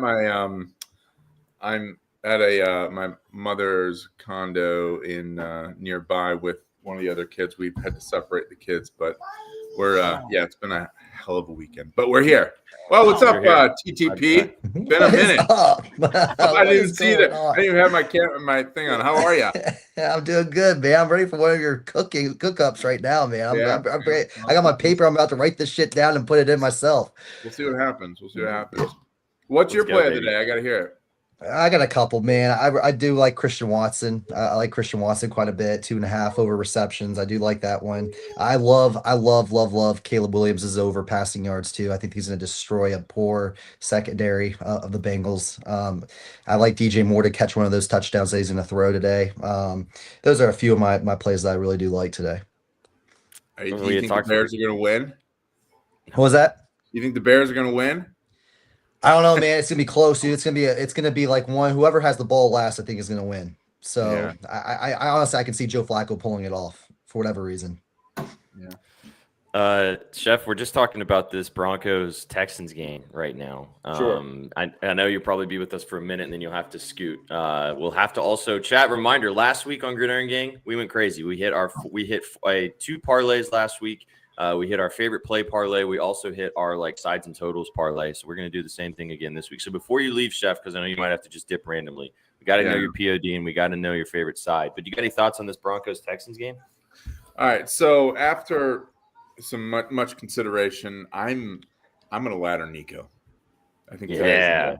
I am. We talked about it today. Oh, did you already? Really? Okay. No. We talked about him in the stutter dud for fantasy purposes. Okay. So, but we just got into this game. So talk about Nico a little more. Why you like Collins? I mean, Surtain's out, and I mean, you Rhythm likes the over, right? I think we're just going to see an absolute splooge fest back and forth. I'm really excited for this game. Actually, Sutton's going to have some good looks. But yeah, I like Nico. I like Nico to get in first. What's his first touchdown? What is it, like plus 1,200 or something? I know it's plus 150 for any time, which I'm taking, but kind of like him for first too. That's spicy. We talked about Nico a little earlier. Obviously, no Surtain coming off an injury too, so he didn't play last week in that huge game as well. You know he's going to want to come out and get involved with his homies after big body, big guy last week. Big. Well, and he also got to see, and he's probably not a petty guy, but as a competitor, you love seeing your homies eat last week, right? Yeah. But he's also the type of guy that probably wants to go, okay, now I want to go out and eat as well. 100%. So at home, man, the more I look at it, the more I think about it, dude, I want to take the Texans so bad. But I can't bet on that fucking franchise. Why not the over? Isn't that the rhythm bet of the day? Just take the over. Yeah, I just don't want to take anything sideways in this game. I also I don't believe in the Broncos. I've said this since day one. They are just a fraudulent franchise in my opinion. I don't really still believe in Bo Nix. Yeah, they came back against the Giants, and yes, they put BTA to the Cowboys last week. But this is just still a team that I have not bought into as a legitimate contender in the AFC. I don't think the Texans are either specifically, but this line makes no sense to me. So I kind of think that if you really think that the Broncos on paper are the better football team, it should be a pick 'em, or maybe the Broncos I know that it's in Houston, but they're getting that 3-point bump for being at home. But for me, it feels like the Texans come out and sling it. So I'm with you. I like the Nico play quite a bit. I think that's definitely a way that you can take this. Triz, you got any thoughts on this game? I took the Texans again, man.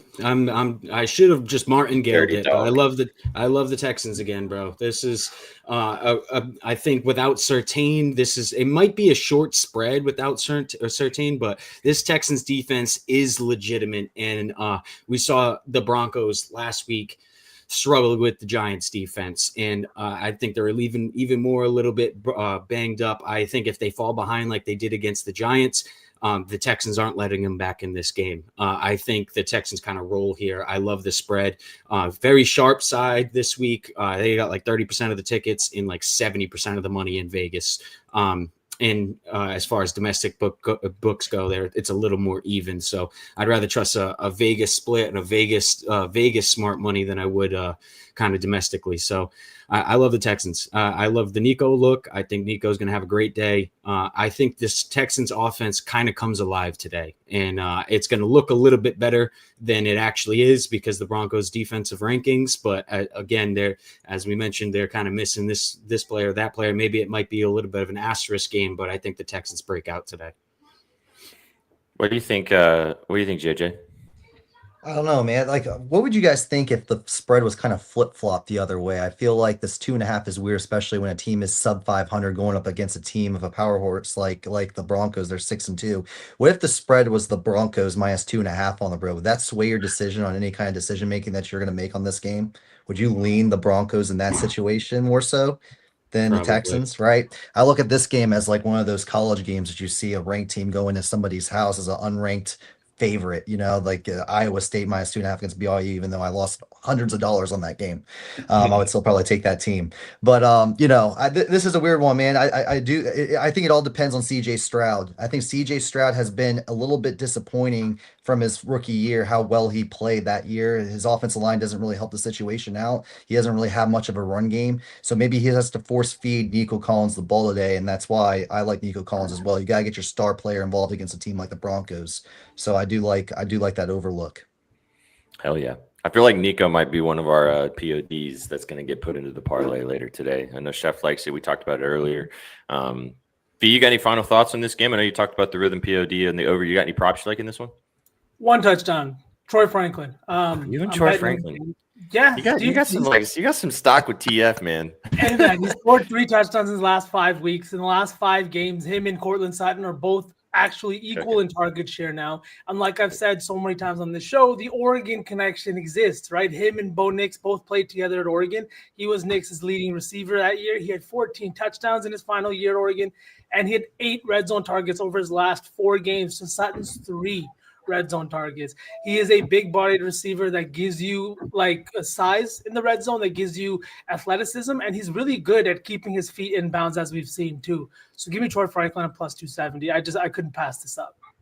You got Derek Stingley on the other side, right, with Sutton. So I mean, he's bound to see a little bit of soft matchup, and I do think that. I know that the defensive line on this Houston Texans squad is really good, but this is a top 2 offensive line in Denver as well. They've been opening up holes, not as big as the Colts have, but just, pretty big for both their running back and their quarterback. I think that of all the incredible analysis and sell judge you've ever given, that's the first time I've ever heard you mention somebody's ability to keep their feet in bounds as a part of why you want that they want to take their prop. But it matters for scoring touchdowns. It does.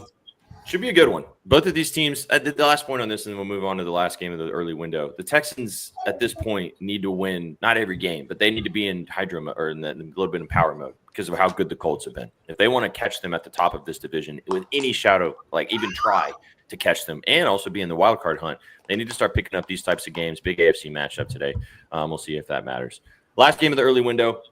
Don't know how much we're going to spend on this one. Tennessee Titans, one of the worst teams in the NFL, at home, hosting the kind of Jekyll and Hyde as well, Los Angeles Chargers. 9.5-point favorites for Justin Herbert and company coming to Nashville. Cam Ward is looking to just continue to progress. He's looked pretty good over the last 3 or 4 weeks. The Titans, however, have looked terrible. 43.5-point total in this game. I do have a play that I want to talk about as a prop side of things, but Trizzy, I'll let you kind of lead us off because I know you have a play on the side or a total in this one. What are you looking at here? So I am looking at the Titans. This Titans team is this line's a little sus. In my opinion, I don't like how they're not given the 10. That it's odd to me. I know now that we've been on the show, the 10 is out there, but before the show, they haven't really given the 10 all week, and I thought it was a tad sus here. So I'm just gonna. There's another one of those hold your nose, man. Just to hold your nose, and like this, the total as well. The total's been like really. The over's been like slammed on all the splits I can find, and it hasn't gotten to that 44. So I think that 44 is also a little sus. I kind of like the under here, and I would not be surprised to see the Titans cover this 10. Again, the fact that they haven't given up that key number of 10 is a little sus. Now they have, so maybe I walk back on that a little bit, but I think this game's probably going to stay under 44 here. The Chargers run game has just been on fire. Vidal's been playing like a number one back in the NFL's, a number one, like a starter in the NFL on any team, and he was the third, fourth string to start the season. So, I mean, maybe that keeps rolling here. I do like the under.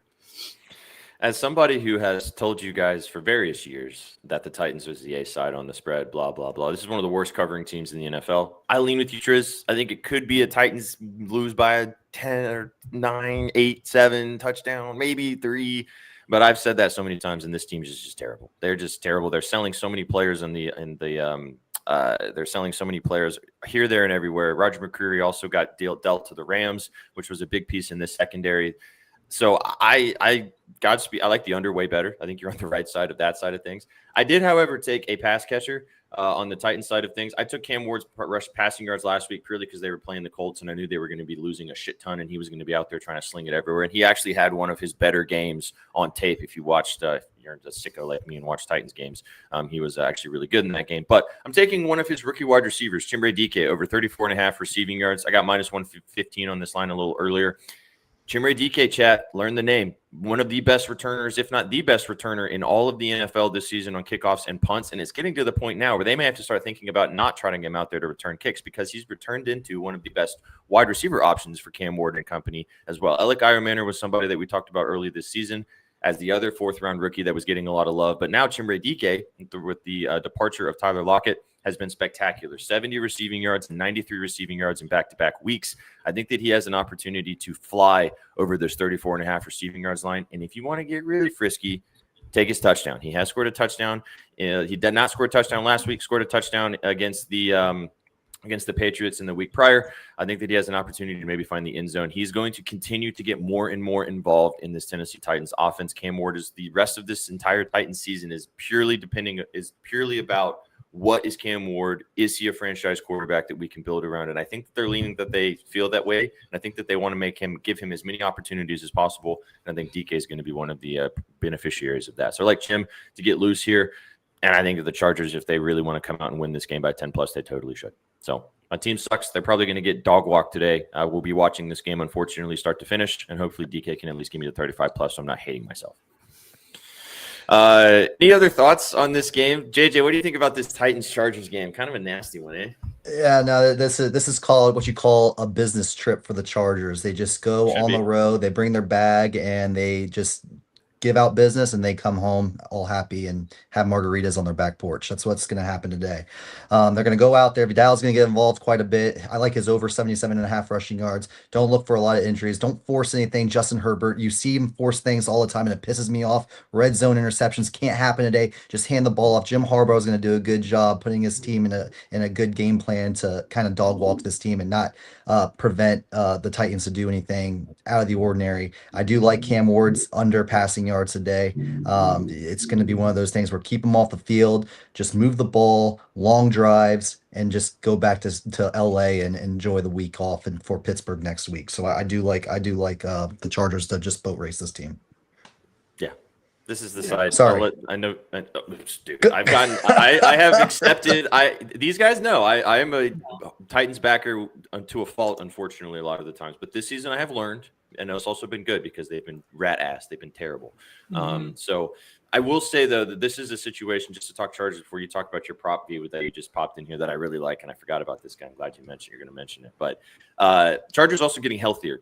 That kind of stretch that they saw with the defensive and offensive lines were both banged up. Joe Alt was out. Their right tackle, obviously Slater, was out for the season, so they were always kind of against the grind there. But then they had missed Khalil Mack for weeks as well. He's back too. So this team's starting to get healthier, and this could be a perfect get-right game for them. Not only what we saw from them last week getting the dub, but also kind of having a little bit of all right, let's just, as you mentioned, boat race someone. As our buddy Slop says, he likes to come on and say he gets just motorboat people. They might just fucking motorboat him in Tennessee today.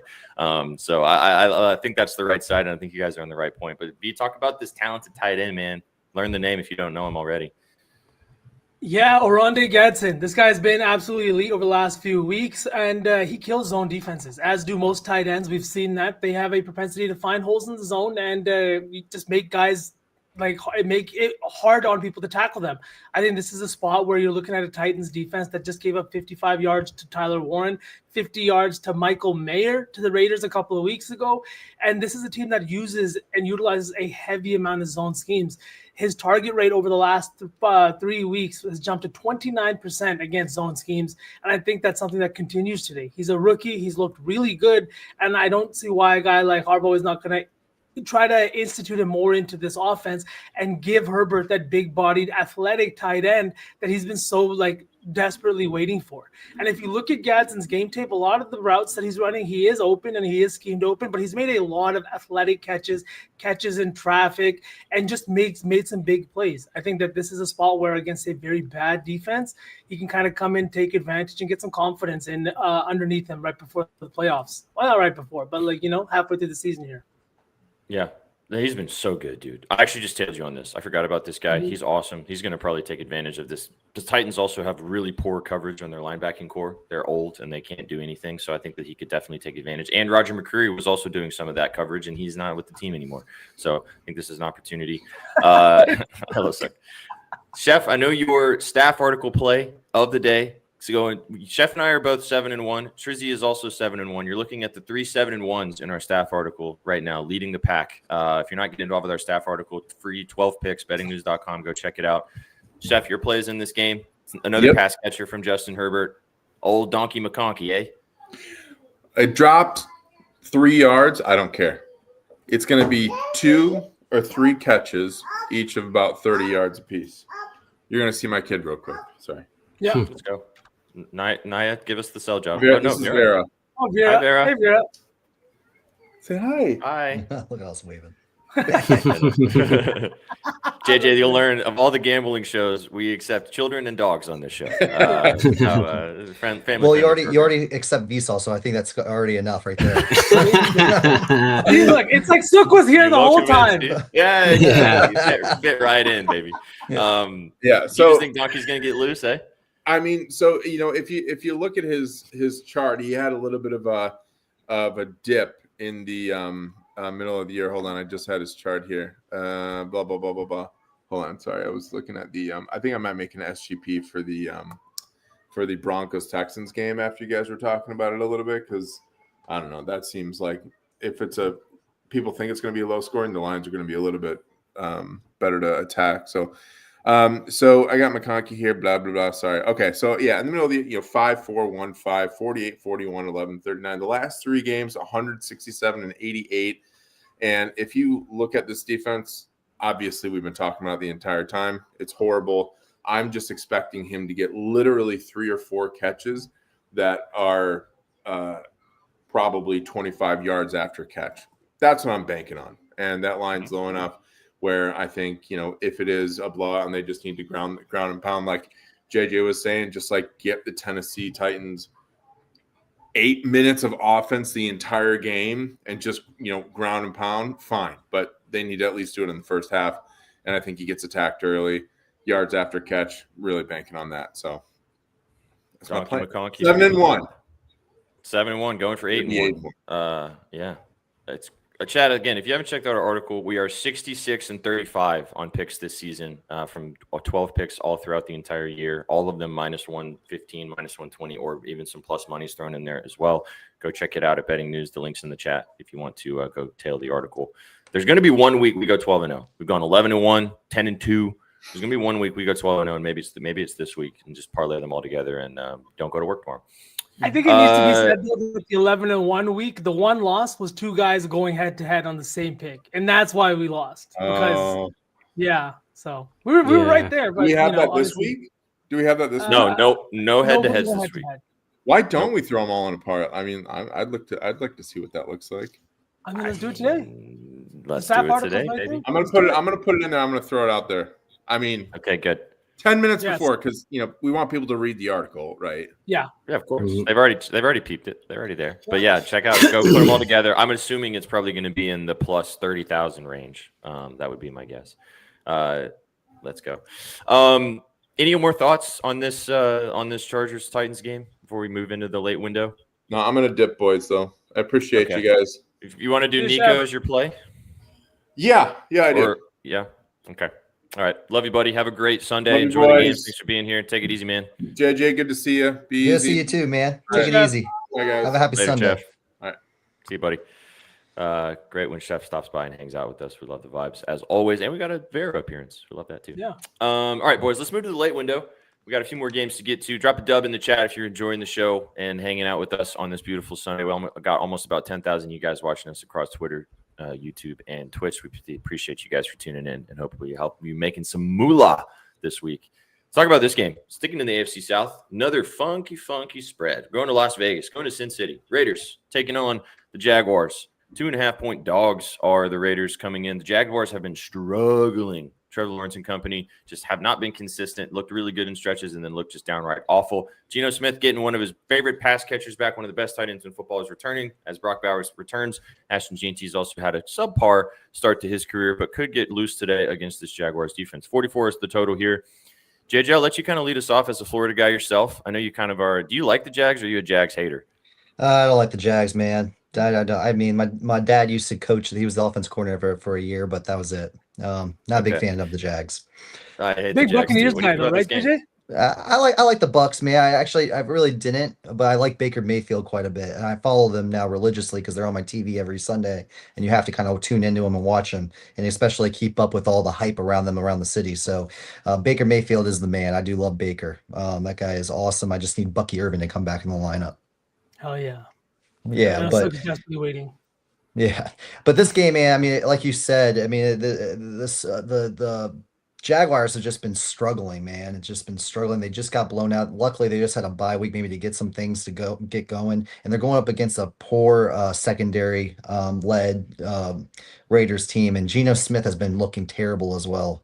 I know there's some talks of benching him over there in Las Vegas, but I do like Trevor Lawrence. I think he's gonna have a lot of passing yards. I think they're gonna kind of regroup and get things going back again in Jacksonville, because again that AFC that AFC division right there is wide open still for the taking for anybody except for the Colts. But there's a wild card team that's gonna kind of progress out of there if you can get some wins together.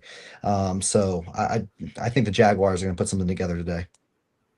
Okay, leaning a little more towards the Jag side of things. I know Trizzy's kind of thinking in the opposite direction. You want to talk about the black and silver? I am. So this is my staff article pick this week. I took the Raiders plus 2.5. I think Brock Bowers coming back, Jacoby Myers coming back is gonna dampen the dumpster fire that is Geno Smith, and he'll, maybe he adds the 3 touchdowns to the 3 interceptions today, and they keep this game a little bit close. I think there's going to be a shit ton of points in this game as well. As JJ mentioned, Raiders defense is trash, and the Jags defense hasn't been playing much better themselves. So I think there's going to be a shit ton of points in this game. I like the Raiders to keep it close. Maybe the spread actually does matter, but I kind of feel like this Jags team is going to keep struggling here a little bit. They lost Travis Hunter, lost their starting tight end. Now they just have the two backs and Brian Thomas Jr. And Brian Thomas Jr. has been playing like absolute shit all season. He's afraid to get hit. Lots of drops out there. So, like I said, I think this slide for the Jags isn't going to really start here. And yes, Mana, I am putting U.S. currency on Geno Smith to cover a spread. It's going to happen eventually, man. I think he's getting his offense back here today, so he's not going to have to force the ball as much as he has been. And I do think they're going to put some points on the board. On that side of things, I know you like the over there too, kind of leaning with that direction with some points. Sauceman, do you want to talk about Bowers? Absolutely, I do. I love Bowers today. I'm on his receiving yards prop. I'm also on the touchdown. I think he gets in the end zone today. I think it's going to be a big day for Bowers. Biggest reason is he came into the season already hurt. He had a PCL injury already coming in week 1. He had a bone bruise in week 1. And you could tell with his play on the field. He's only had 100+ yards in that week 1 game. And outside of that, he's averaging just under 7 targets per game, just under 5 receptions per game, but just like 50 yards-ish per game. He hasn't seen those big plays yet. He hasn't been able to like break one off. And I think that it's really been missing from this Raiders offense. They're desperate to move the ball through the air. They don't have really good pass catchers, and I think Bowers is going to be that guy. We saw Geno Smith, when the matchup called for it, lean on Michael Mayer in his absence. But I think with him being back in this matchup here with the Jacksonville Jaguars, I think it's a good matchup for Bowers. I also think that he gets in the end zone just because the Jaguars ranked dead last in opponent pass play success rate in the red zone. And I think that's something that they can take advantage of today. If Geno is going to throw those 3 touchdowns, like Trizzy said, I'm hoping at least one of them goes to my boy Brock here. So I took the touchdown. I took the receiving yards. I like all of it today. It's a low line too, man. This is a guy that was flirting hundreds on the weekly when he's fully healthy. So this could definitely be a good ladder spot. It's got to buy low and him coming back from injury if you think the Raiders can move the football today. I got no thoughts on this game. This game stinks. I don't like this line. I know you're on it, Triz, because you love these stinky lines. You just live in the stank. But yeah, this is. I don't like the Jags as a team. I don't like the Jags as a franchise. I don't believe in Trevor Lawrence. But as JJ kind of mentioned too, this is one of those games that if you want your season to go anywhere, you got to get a dub here. So I don't know. Do we think BTJ? Any redemption for that guy today? No Travis Hunter. I don't know. I like his over. I was I like thinking his that over. too. Right? Secondary is really Right? bad for the Raiders. Really bad. Dude, it was so funny too. Like I saw a video in week 4 when they played the Bears. You could probably still find it on Twitter. Some fan account for the Raiders. He made a top 10 worst throws ever for the week 4, and it was all Geno Smith. It was freaking hilarious. You gotta watch it. It was the greatest thing ever, man. It was such a bad performance by him. Yeah, but I can after watching that, I can never bet the Raiders ever. Yeah. BTJ is so due for a big game too. No Travis Hunter. That injury and designation was really strange. They popped him on IR. He had something So just happened with his knee. Yeah, and now he's out for 4 weeks. Apparently, ACL and MCL are fine, but it's not looking great for the Hunters the rest of the season. Also, after a big breakout game too, which always sucks. First touchdown of his career, man. Come on. Fuck. I know, right? All right, let's keep it going. Couple more late window games to get to, and then we'll start cooking some parlays. We appreciate you guys tuning in and hanging out with us. Hope you're helping you make some moolah on this beautiful Sunday.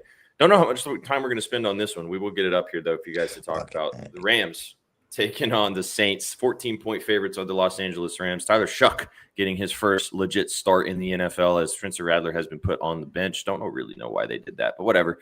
14-point total, 14-point spread, 44.5-point total. Boys, do we even need to talk about this game? Is there anything worth taking in this game? Puka. Puka's back. That's also it. helps. They're probably going to want to get him rolling. But this is one big spread that I would not feel bad taking the points because I think that the Rams could maybe handle some business here. But this game's stinky. Any thoughts? There was one line that stuck out to me. Blake Corum's plus 260 or plus 280 to score a touchdown today. I thought that was a little low. I know he's been getting the ball a little bit. I haven't bet it yet or anything, but I just food for thought out there. I don't know if you guys think that's a little weird, a little low. I personally do. When you have Kyron Williams getting the ball 20, 30 times a game, why is Blake Corum plus 280? He's lower than the tight ends. Maybe because they know that this team could turn into a 2 to 3 touchdown game, and he'll get a lot of the carries kind of later. Or they do like using him in the red zone some too. I was going to say he's a little bit better between the tackles in terms of staying up on his feet and trying to get the extra yardage. Kyron's a little bit more shifty, but they have been utilizing him heavily down here in the red zone. Got any thoughts on this game, JJ? Rams are coming off a bye. They're playing at home. They have no home field advantage. I think there's a lot of points. I would honestly lean the other way with the backdoor in New Orleans. I do think that the Rams are going to start out hot. They're going to just handle business, but I can just see that backdoor being slightly open. They're not going to care. They're going to toss the ball around. Again, this team has nothing to lose at this point. They're trying to develop something offensively, and why not try to get the ball out of the guy's hands and make some plays. So I kind of like the backdoor cover, but I'm not touching it. Not touching it. Not touching this game. Not even to put my eyes on it. Yeah. I think maybe just kind of like the way you're talking about this, the first half Rams spread could be interesting if you do think that the Rams come out and kind of get the job done, and then maybe the Saints kind of get back into form in the back half when the game's kind of lost. But yeah, this game's stinky. Which let's close out this one then if no one else has anything to say and talk about maybe one of the best games on the entire slate. We'll kind of finish the show kind of talking about this one, and then we'll start cooking. The rematch. So many times these teams have played each other in the playoffs, regular season, etc. Bills taking on the Chiefs in Buffalo today. Josh Allen versus Patrick Mahomes. 1 point spread, pretty much a pick 'em either direction. You could pick a side, you pick a total depending on how you want to do it. Huge total, 52.5 points. Both of these offenses have been humming. These teams know each other very well, obviously, from their multiple playoff meetings that they have taken on as many over the years. Sauceman, you wrote about this game at betternews.com. I'll let you lead us off. Well, I'm sure we've all got thoughts on this one. Going to be a hell of a game, man. What do you think? I think this is going to be a lot of fun, man. Like you said, these two guys have played each other a shit ton of times now. I think it's 10 times. Josh Allen gets the best of him in the regular season, going 4-1, but Mahomes is 3-0 in the postseason. And I think that's the thing that Josh Allen wants to rectify more than anything. But at the end of the day, both teams need wins. Both teams are no longer leading their division. And if they hope to get that first round bye maybe, or even just win their division, they're going to have to win this game. I think that this is going to be a really high-scoring game. In their matchups so far, in the 10 games, they have thrown 19 passing touchdowns apiece. There are so many points being scored in these games that I think it's just going to be a lot of fun. I'm looking at one side of this. It's the guy that just came back a couple weeks ago, Rashee Rice. Over 6.5 receptions. It's a little bit juiced to the over here, sitting at -130, but I just think that Rice is in a great spot to once again most of his targets are coming at or before the line of scrimmage, like well before 7 or 8 yards, and he's doing a shit ton with these targets. He has helped Patrick Mahomes' pass percentage go up. He has also helped this offense just generate more looks. His utilization in the red zone is also something that really piques my interest. They use him like a running back that they line him up out wide. I love everything that he's kind of brought to the field for the first 3 weeks. So give me Rice over 6.5 receptions.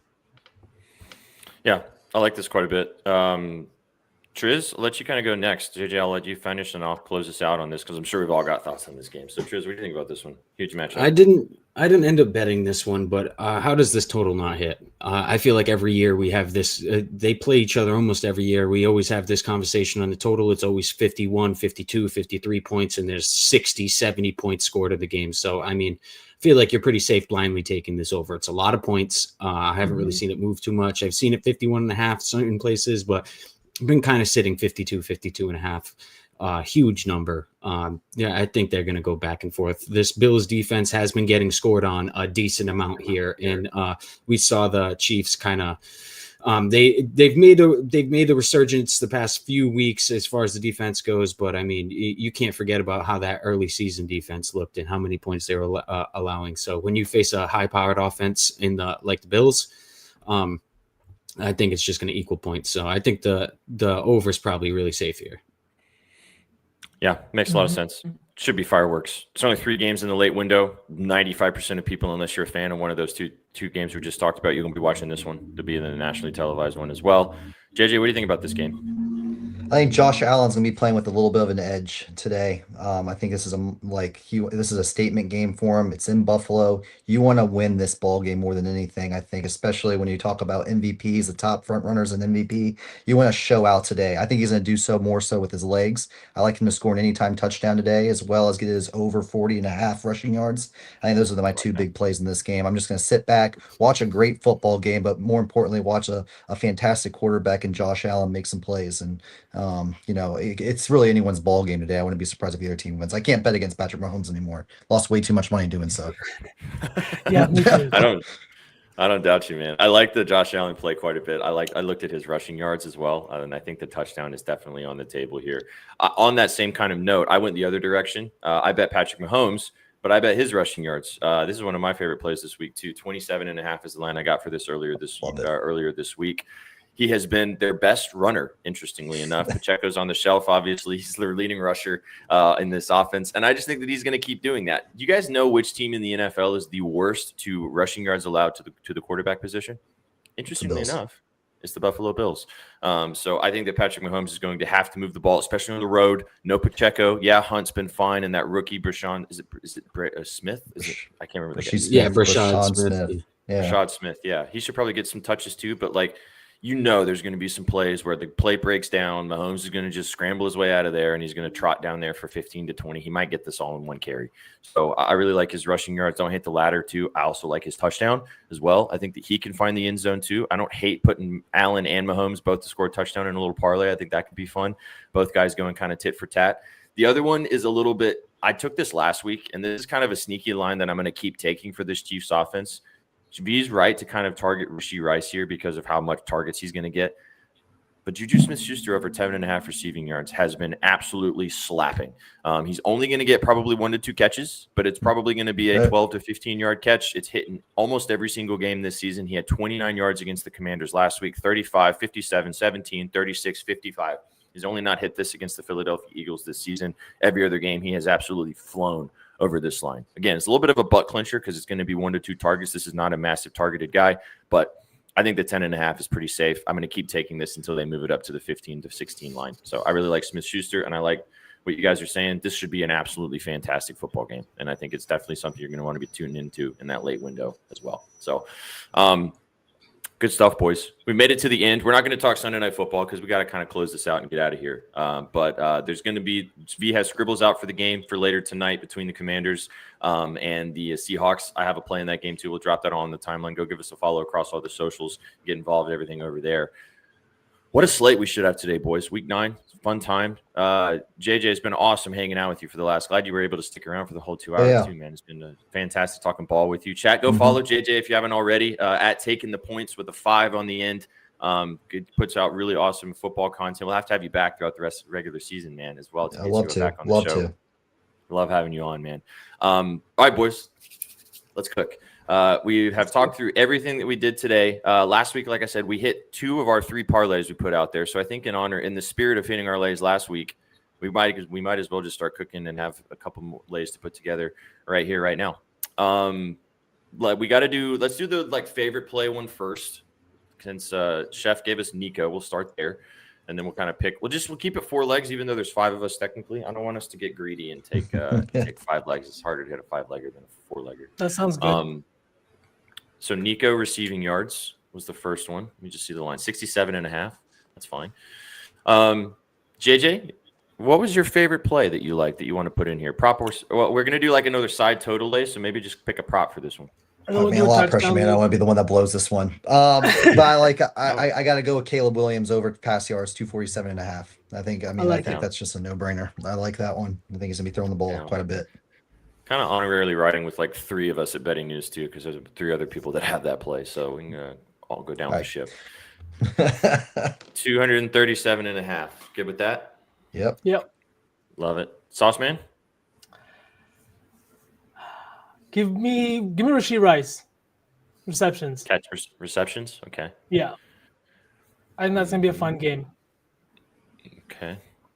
Rashee Rice. Receptions. Find out 6.5 here. Where are we at? Okay.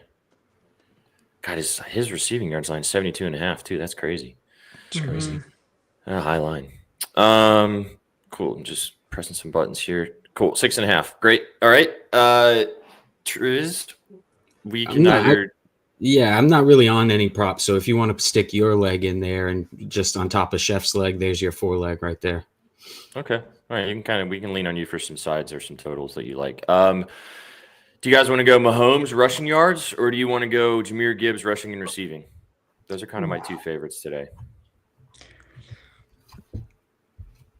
I like Jahmyr. Mm-hmm. Yeah, I was gonna say I really like that matchup. It's a high line, but it's high for a reason. Yeah. Mm-hmm. And like JJ said, they're gonna run it up, man. Divisional game. Yeah. He's probably going to get 75% of it on one big play. So just wait for a big old pop from Jahmyr. Mm-hmm. All right, let me just pull up the odds here for this play. If you guys want to tail it, we'll get posted. Actually, we probably won't be able to post it on the timeline. But as it was last week, chat, just you guys are here. You get the benefit of watching the show with us. And let's see if we can go back to back. It's up to 100.5. That's fine. All right, that is plus 10-15 for those 4 legs. Nico over 67.5 receiving yards. Caleb Williams over 237.5 passing yards. Rashee Rice 7 catches, and Jahmyr Gibbs over 100.5 rushing and receiving. Actually, you know what? I'm going to cut the hook because I would just hate that. I'm going to take the 100 plus. Yeah, that would just be painful. Plus 1,000. Still, it does the job. All right, there's your 4 legs, kind of our 4 favorite props. Feel free to tail the Gridiron Gang 4, depending on how you guys are feeling. Triz, start us off. Side or total? What do you want to put in here for our 4-legger for some sides and some totals? Let's stick the Raiders over in here. Okay. I think there's going to be a lot of points in that game. All right. So Raiders and Jags over. Start there. Raiders and Jags. Actually, let me do this on my phone. JJ, what's your favorite side today? Side or total or just side? Side or total? Either one. Talking about that game more and more, going to Falcons and Patriots, I'm going to go on the under, man. I think I sold myself on the under in this ball game, man. I think it's going to be a defensive game. I don't think any team wants to make mistakes here. Agreed. I love it. 45.5. Falcons, Patriots. We got the over. 44, Jags, Raiders. Sauce man, favorite side? Favorite total? Man, shit. Favorite side. I want to say the Bengals, but I don't know if I want to fade the Bears. But I think it's the Bengals plus 3. Okay. I mean, JJ's on the money line. Triz is on the Bengals. That's where that works. Mm-hmm. Should we close it out with the Chiefs Bills over? That sounds right. Yeah. They have 2 in the early slate, 2 in the late slate. Yep. Like that. Plus 1,200. Don't do it. Cash Money doesn't want us to do it. All right, we're doing it. Over 52. Don't do that. Why? We're doing it. Too late. Over 52.5 Bills. Bills Chiefs. Bengals plus 3. The under 45.5 Patriots Falcons, and then the over 44 Raiders Jags plus 1,200. That's the sides and total lay. If you'd like to tail, feel free to do so. Okay. Touchdowns, and then we're getting out of here. J-Mo for me. I was about to say, I like that J-Mo play you were talking about. Get down with that. J-Mo for me. Let's just pick 3. Let's not get greedy. Let's just kind of all talk about it as a team here and figure it out. So J-Mo for you, Triz. I like that, kind of your logic there. I think that kind of fits also after coming off the goose egg last week. I liked your Josh Allen mention, JJ. I know the value is not super sexy, but Yeah, I it's think not Josh sexy at all.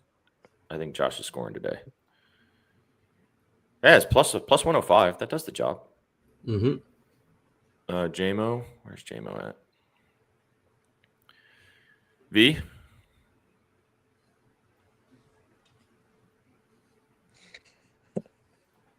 Some random guy we haven't talked about. Sorry, new count 2. But I was saying Tyler Warren back in Pennsylvania. Narrative play. Love it. All right now. Tyler Warren. I feel like we'd be okay doing 4. T. Higgins. We should do 4. I think we should be okay with 4, especially if we know like the value on some of these guys. Yeah, well, I think you throw Warren in there, and then we decide on one more, and we. Okay. We're at plus 1351, chat. If you want to leave it there, feel free to do so. Let's talk about what are some other ones that got mentioned that are some fun ones. T for the Bengals.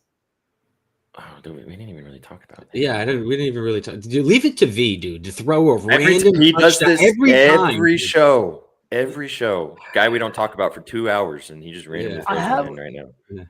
What about Dobbs? Did anybody else like Dobbs? I know V liked Dobbs, but he's a Packers I like fan, Dobbs. So. I'm down for Dobbs. Dobbs. What about Tyrone Tracy? Is that too chalk? I like that too. I do like that too. I don't know. First game starting might be a little sus. Right? It's a fourth leg. Oh, why don't we do this? What about Nico? Yes. Oh, yeah. Yes. That's perfect. Yes. There you go. I don't know why I didn't think of that first. Plus 145. Mhm. 34 That's plus nice. 34.55. Josh Allen, Jameson Williams, Tyler Warren, and Nico Collins, all to find pay dirt. Tail responsibly, as always. All of them are plus money, so if you want to take them individually, we've all talked about all of those all throughout the show. So, bet as you wish. This is more of a lotto type play. A cup of coffee, sprinkle, dust, however you guys feel. Get involved over there. Great stuff, guys. Great show today. JJ, once again, dude, thanks so much for being here. Appreciate you for spending some time with us on this beautiful Sunday. It's going to be a fun Sunday. Go follow Taking the Points if you haven't already on Twitter. Get involved with all of his content. We'll have to have you back by the end of the season, man. It's been an absolute pleasure. Thanks for dealing with V for the last 2 hours.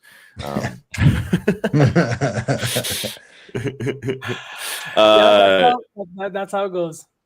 Absolutely. All right, I'll read the parlays one more time since we're not posting them, just for you guys if you want to tail. The touchdown one we just did, so I'll read it off. Jameson Williams from the Lions, Tyler Warren from the Colts, Nico from the Texans, Josh Allen from the Bills. That's plus 34.55 depending on where you're shopping. All of our favorite plays kind of put together with Chef T. Nico Collins, 67.5 receiving yards. Caleb Williams, passing yards, 237.5 over. Jahmyr Gibbs, 100+ rushing and receiving. And then Rashee Rice, over 6.5 catches, plus 1,000.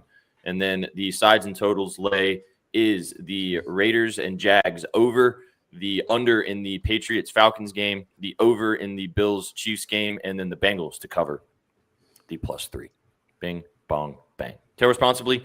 Thanks for coming and hanging out with us for your Gridiron Gang today. Go follow these beautiful guys on the screen at Trizbets, at Vsauce. Go follow myself at Sweatpan Jesus. Go follow all of us at Your Betting News. Thanks for tuning in. Give us a follow on socials as well. Give us a follow on Twitter and on YouTube and on Twitch. Get involved with all of our content. We go live every single day, giving you guys the moves across all sports. Get involved. We have a lot more content rolling forward too. There's a sneaky, we might have a fantasy football show coming soon too, chat, for all you fantasy owners out there that might be rocking and rolling very soon as well. Boys, you guys got anything else you got to say before we get out of here? Happy Sunday, boys. Let's have a day. Yeah, man. Let's keep rolling. Let's hit a parlay like we did last week. Let's hit parlay. That's right. Let's parlay. Let's go. You guys came for the winners and you stayed for the vibes. We appreciate you guys tuning in. As always, have a fantastic Sunday. Enjoy the games, and we will catch you on the next one. Take it easy, chat. Peace. What you know about rolling down in the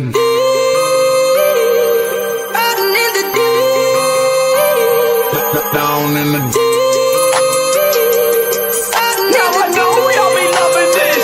right here. Rolling. What you gonna do? Rolling. What you gonna do? Down in the rolling. What you gonna do? Right, y'all be loving this shit. What you know about